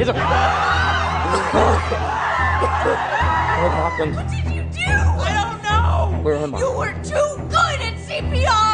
I wonder if I did my chest compressions or what we thought they were. They were who we thought they were. So it made me want to do a 23andMe genetic test. I think the one I did was called Embark. I'm predisposed to like caffeine. So true. That's such a problem with these genetic tests. Oh my God. Like, so many of them will give you information that is genetically accurate to some degree, and then they tell you something that you cannot practically act on at all. You know, we have a higher likelihood that you may live 5 years less than a normal person would. Okay, what do I do with that? What use is it to know that you are potentially have a higher risk for Alzheimer's disease? It's just like flexing. The genetic people are like, ugh! Phew. Don't have the Alzheimer's gene, that's good. See, I knew it! And it says I don't have the Alzheimer's gene, so that's good. How would you like to be a male nurse? Do I get to wear those green pajama clothes all day? Yes. AKA scrubs, they're not pajamas, although they are kind of comfy like pajamas. Today, I need you to observe surgery. Boo! Boo! My sister can attach ventricles better than you. Why are they attaching ventricles of the heart? I'm so confused what surgery he was looking at. I could have sworn the abdomen was open in that scene. There are operating theaters where you can watch operations be performed. It's great for residents, fellows, even other doctors that are trying to learn. I don't think they let family members do that. I have seen it on Grey's Anatomy, but I've never seen it in real life. Goes to show. That looks like a weird ECG pattern. Oh, flatline. You know what we do? Chest compressions, chest compressions, chest compressions, code blue, whoop, whoop. Come on, you gotta live, damn it! I need you! Okay, those are not good chest compressions. Remember! Okay, so ACLS, Advanced Cardiac Life Support, would not tell you to punch a chicken in the face. Just want to put that out for the record. What are you doing, Peter? I'm making my own Red Bull. Lois can't stop me from experiencing the manic highs and lows my body demands. Kerosene? Why is he putting kerosene in it? Red Bull has a lot of stuff in it, like 80 milligrams of caffeine, taurine. If you want a caffeine boost, like just have a cup of coffee. It's more natural. There's actually polyphenols in there because it's plant-based. Coffee beans are just better for your health. At least our research shows that. That drink will kill you. Brian, whatever kills me makes me stronger. I think he messed that one up. See, Brian? I feel great. Peter? Peter, are you alive? Poison hotline, stat. By the way, did you know that there's a nationwide poison hotline? All the toxic chemicals your husband ingested from his homemade energy drink have caused total kidney failure. Total kidney failure requires dialysis, and quickly, where you essentially take the blood outside the body, clean it, and process it the way the kidneys do, and put it back into the body. We'll put him on a kidney transplant list, but that could take months. Until a donor is found, he's going to have to undergo dialysis treatments 3 times a week. Dialysis? Is there any other way? What about me? What's the difference between a dog kidney and a human kidney? I have no idea. Like, I assume it's similar, but I feel like dog kidneys might not last as long. I don't know. Bear, I would never harvest your organs. I will not ever harvest your kidneys. They are yours, and even if we are a match, I will make sure you get to keep them. Why are you so messy? Chances are Peter never would have survived the surgery. I mean, dog kidneys? I'm not even sure dogs have kidneys. What? Do dogs have kidneys? Yes. Ah, this is the guy. This one I felt like. Maybe you put on a few pounds, sweetie. Lois, I weigh the same 293 pounds today that I weighed in grade school. Perhaps it's this lump on the side of your neck, Ooh. sir. Oh my God, That Peter. does not look How long safe. have you had that thing? I don't know. We gotta go see Dr. Hartman right away. Quick differential diagnosis: Cushing syndrome, lipoma, soft tissue mass, like a sarcoma. Could it be a lymphoma and he has a swollen lymph node there? I guess that's possible as well. No, you're stupid. Oh, hello, Griffins. What can I help you with today? That should be a warning sign if you walk into a doctor's office and they're just yelling at a patient, "You're stupid." Dr. Hartman, Peter has a huge lump growing on his neck. Mrs. Griffin, that's called a head. I've been fooled by that one before. Well, will you take a look at it? I think it might be a tumor. Okay, let's have a look. It appears you have a subcutaneous vestigial twin growing on your neck. Is he saying that it's a teratoma with just by touching it? I mean, that's very impressive that he was able to diagnose it. So much so that it is not real. A teratoma is basically a type of tumor that has all sorts of different stem cells in it where they start growing different cell lines like hair, teeth, muscle. You cut it open and there's just like almost a twin in there. Like, it's crazy. Like, you could have human remains almost. Now hold still. I'm just going to give you a little topical anesthetic and we'll have a closer look. What? Ow, that would not, you'd need injection anesthetic. A little lidocaine. Hi, everybody. He did a skin flap though, that's impressive. Get up, we're late. Oh, he does not look good. He looks like he has anemia, potentially some dehydration there. Oh my God, jaundice, like there's a little yellowing of the eyes. How did this happen? It's from smoking. Oh. Not that bad. Peter, you can't live like this. I'm taking you to Dr. Hartman. No, I hate the doctor. Are you sure? There are Cheez-Its in there. Cheez-Its? It's like a vet visit. I'm not gonna lie, I have some patients that come in and I'm like, oh, like when's the last time you were to a doctor? They're like, like 3-4 years, mostly because I hate going to see the doctor. I hate doctors. And I'm like, hey. Mr. Griffin, I'm going to need to ask you a few questions. Do you think I can jump and touch that pipe up there? I don't know why. I always used to do that as a kid. Street signs, crosswalk signs, scaffoldings was always, can you touch that? Do you think you can touch that? $5 if I could touch that. Dr. Hartman, we're here for you to help Peter quit smoking. Mrs. Griffin, I can't do that. It's an addiction. Oh, you gotta do something. Well, we absolutely could do something about that. Not only do we have behavioral treatment options for it, but we have pharmaceutical options for it, including nicotine patches, oral medications. All of them are not right for everybody, and you have to do an individual discussion with your doctor to figure out what's right for you. And the first step of quitting is contemplating quitting. I guess even before that is understanding why quitting is important. But Dr. Hartman, why did he lose consciousness? Well, keeping in mind the recent behavioral changes you've described, I did a CAT scan on a dog. Oh, that's actually pretty funny, a CAT scan on a dog. God, we're such nerds. However, I'm sorry to inform you that Brian has a brain tumor. Oh, no. So, Doc, how much Jamba Juice do I have to drink to cure this? I've also heard that, like, crystals exist. He's been reading a little bit too much of goop.com. Do you think the brain tumor might explain why Brian's been acting so odd lately? Well, I haven't heard of brains being linked to behavior, but I suppose anything is possible. Well, it says here, Brian's tumor is for office use only. Benign. It says benign. Tumors can either be described as benign or malignant. Malignant meaning that they're problematic, they can spread, they can actually cause you to die. Benign tumors, usually the only way that they can cause a problem is if they can turn malignant or if they become big enough in size where they exhibit mass effect, putting pressure on other structures, causing them to malfunction. Is my father gonna be okay? Is that House MD? He's in a coma, Mrs. Griffin. Oh, they got Gregory House for this. Wow. Dr. House, if you're gonna save this patient, you'll need this. Get this thing out of my sight! Wait, is that not even him? Is that someone doing his voice really well? Well, wait a second. How are you going to play by the rules if you don't have the rule book? Oh. Yeah. My methods are a little unorthodox, Mr. Griffin, but I think I can help. Oh! What are you doing? My job. Sometimes people fake being in a coma. This man's not. Unless, of course, the first punch knocked him out. He literally is the type of doctor that's like, all right, I think it could be this. Let's poison the patient and see if they recover. And I'm like, that's not really how you practice medicine. Sir, I think you should know these growths on your forearms. They're giant tumors. I just realized Popeye was not a healthy character. Why are the forearms huge and the biceps tiny? And then second of all, what's with the pipe? Is he always smoking? Because that's not healthy no matter how much spinach you eat. And the speech thing and what you're doing with your eye? You had a stroke about 7 years ago. Oh my God. That would make sense, because if you aren't able to open your eye, maybe, oh God. Bell's palsy. God, I lost my mind. Maybe he has Bell's palsy. That you've managed to be walking around all this time is nothing short of a miracle. I'd say about 2 months. I'd say he should stop smoking. He should go to the gym and meet with a physical therapist and figure out why he's lifting solely with his forearms and not his upper body. You should get a vasectomy. First of all, I don't know what that is, and second of all, no freaking way. Peter, it's the male equivalent of a woman getting her tubes tied, except it's actually a lot quicker and safer. Let these guys explain. It is, and some people say it's reversible, but that's not really a good way to think about it. While it can be reversed in some cases, you should think of it as a permanent change.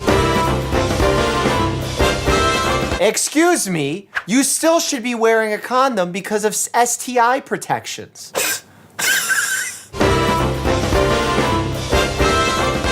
Why do they are going to charity? Click buy, click and watch, let's do it. Be-woo! Just say again really loudly what happened. Okay, I burned my foot very badly on my Foreman grill, and I now need someone to come and bring me into work. How do you burn your foot on a George Foreman grill? I enjoy having breakfast in bed.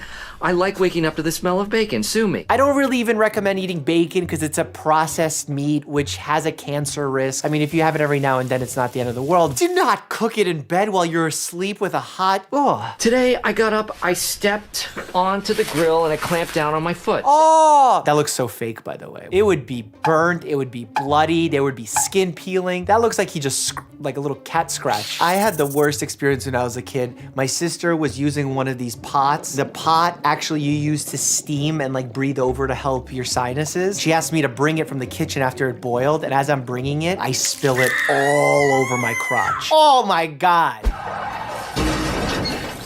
What was that? Oh! He hit the pole. It's broken, right? He can't. Oh my gosh. Oh, Dwight. Oh! If you're throwing up immediately after a car accident, that's a potential sign for serious head trauma. You better be calling 911. I am feeling better. My body's literally healing itself. It is amazing what the human body is capable of when you have a powerful brain. I ground up 4 extra strength aspirin and put them in Michael's pudding. I do the same thing with my dog to get him to take his heartworm medicine. Don't give people medicines that they're not ready for. Aspirin especially, it has all sorts of interactions with other medications. Some people are sensitive to aspirin. Like if I take an aspirin tablet, my nose bleeds because it actually impairs platelet function. If God forbid they have a procedure coming up, that would be detrimental. Children, if you give them aspirin, they can develop Rye syndrome. Please don't just dose people with aspirin just because you do the same thing with your dog. Bear's good at taking pills. Oh. Okay, I think we need to take him to the hospital because oh no. I'm pretty sure he has a concussion. Oh, now you feel some compassion for him. He needs to go right now, and you're his emergency contact. I think you should go with him. Why don't you go with him? I barely know him. I want Michael to take me. I can't take you. I don't have my car. Why don't they just call 911? Wake up. Oh no, don't do Let me that. help you, Dwight. Come Okay, on. I'm just gonna get it. Thanks. Get up. You're the best. Yeah. Just keep him away. It smells like chicken soup. I know. When you have a concussion, you need cognitive rest. Less lights, less sounds, less interaction, less movement. You need your brain to recover. And the worst concussion is actually your second concussion. God forbid you ever get a concussion in, let's say, a game. Do not go back into the game because the second concussion is gonna be much worse. What is more serious, a head injury or a foot injury? A head injury. Well, So I'm ordering a CAT scan. What is that? The reason we get CT scans when someone's involved in a car accident, for example, is because if you have bleeding in the brain, it's an enclosed environment. The skull actually prevents blood from being able to displace the skin, and as a result, pressure builds up, and that could be really problematic outside of the fact that you're not getting enough circulation to the brain. We actually followed a specific set of guidelines known as the Canadian Head CT guidelines. You basically look at what the patient experienced, look at the type of trauma they had, what symptoms they're experiencing, you plug in the score, and it basically recommends whether or not you should have a CT scan. Remember that most CT scans expose you to as much radiation as between 100 and 1,000 x-rays. So if you don't need that excess radiation, you really shouldn't be getting it. I'm having contractions, but they're irregular and far apart. So I'm not really in labor, I'm near labor. Sometimes you can have false contractions when you get close. They're called Braxton Hicks contractions. Sometimes they're not sure. That's why they call our on-call answering service, and we give them some guidance. Labor can last weeks. Then they take your insides out and they just plop them on a table, and sometimes epidurals don't work. You can poop yourself. A lot of people poop during deliveries. I think I delivered like 30, maybe 40 babies during my residency training. And I would put the poop rate somewhere around 60, 70%. Safety of the baby and safety of the mother, most important, most important, most important, not the poop. Never thought I'd say that statement. Oh, hey, should I bring a dictionary to the hospital? The hospital will provide dictionaries. Bring a thesaurus. You need a dictionary or a thesaurus in a hospital. This is ridiculous. Right, get away. No. Dwight, let Jim do that, please, okay? I didn't know we had a tape measure. We don't. Was he gonna measure her cervix dilation with that? We do not put tape measures inside human bodies to measure anything. Again, another statement I never thought I would make. Cam's doing great. She's 10 inches dilated now. Sorry, meters. Centimeters. 10 meters dilated. She's 30 feet dilated. And she's also fully effaced, which I don't know what that is. That means the babies but no are baby coming. yet. It's only been 19 hours. Halpert room D1. All right. Family only beyond this point. Thank you. It actually says patients and staff only. Normally we have a check-in desk where visitors have to check in, and then we check to see if it's a good time for them to come in. We don't just let people barge in the midst of a delivery. Babe, she's so beautiful. Crying baby means a healthy baby. Why is he smoking a cigar? Yeah. That's right. It's a baby, see? Yeah, you shouldn't smoke in a hospital where there's oxygen tanks. Ready? 1, 2, 3. That's called the burrito technique. Very important to learn early on because it helps coddle the baby and helps him sleep. Careful though. You don't want to break it. She's not gonna just... I got it. Just the other day, I had first-time parents come in. They're nervous, and they're good nervous because they're excited. They want to do the right thing. They're asking a bunch of questions, but it's awesome because then the baby comes in for sometimes a newborn weight check, or sometimes they come in right away at the 2-month first visit for vaccinations, then 4 months, then 6 months, and you get to see the baby grow. Like it's one of the most fun parts about being a doctor. I can't tell if she's getting anything. Really? It doesn't feel right. Well, you're pushing the milk out, right? How would one do that?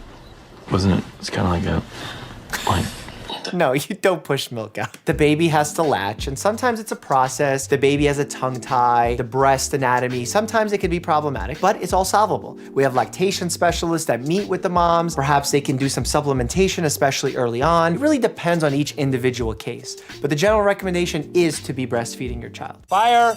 Not real. This was merely a training exercise. What? So, what have we learned? Oh, come on. It's not real, Stanley. Don't have a heart attack. No. Check for a pulse, call for help. If he's not pulsating and he's not breathing. Chest compressions, chest compressions, chest compressions. Andy? A throne for your highness. I'm not sitting in a wheelchair. No debate. You are going to sit in that wheelchair. You actually don't want to be sitting in a wheelchair when you don't want to. That could actually decondition your heart, your body. You want to be as active as possible to the safest degree. Why? Because you actually are training your heart, you're burning calories, you're keeping your metabolism up. All these things are really positive to decrease cardiac event risk, especially when you've already had a first heart attack. ABC, okay? And that stands for airway, breathing, and compressions. circulation. Okay. I threw in the compressions just because I love the compressions. Because if there's no circulation, what do? I heard you say it. I can't keep doing this forever. It's been 20 seconds. 2 minutes. Call it.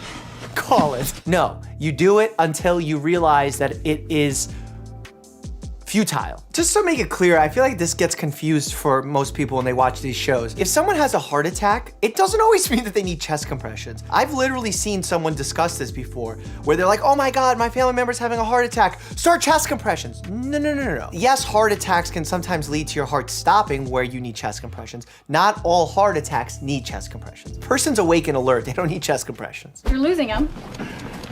Oh, those are bad chest compressions, not deep enough, too fast. You want to do it to the tune of 100 beats per minute. There's a lot of famous songs that you could do it to. I like Staying Alive. I would sing it. I'm not trying to get demonetized. Okay, too fast. Everyone, we need to pump at a pace of 100 beats per minute. Oh, okay, that's hard to keep track. How many is that per hour? Check for an organ donor card. If he has one, we only have minutes to harvest. He has no wallet, I checked. He is an organ donor. He is, yeah. Give me some ice in a styrofoam bucket. Whoa! Here we go. Did he just whip out a knife? I feel like a banana split.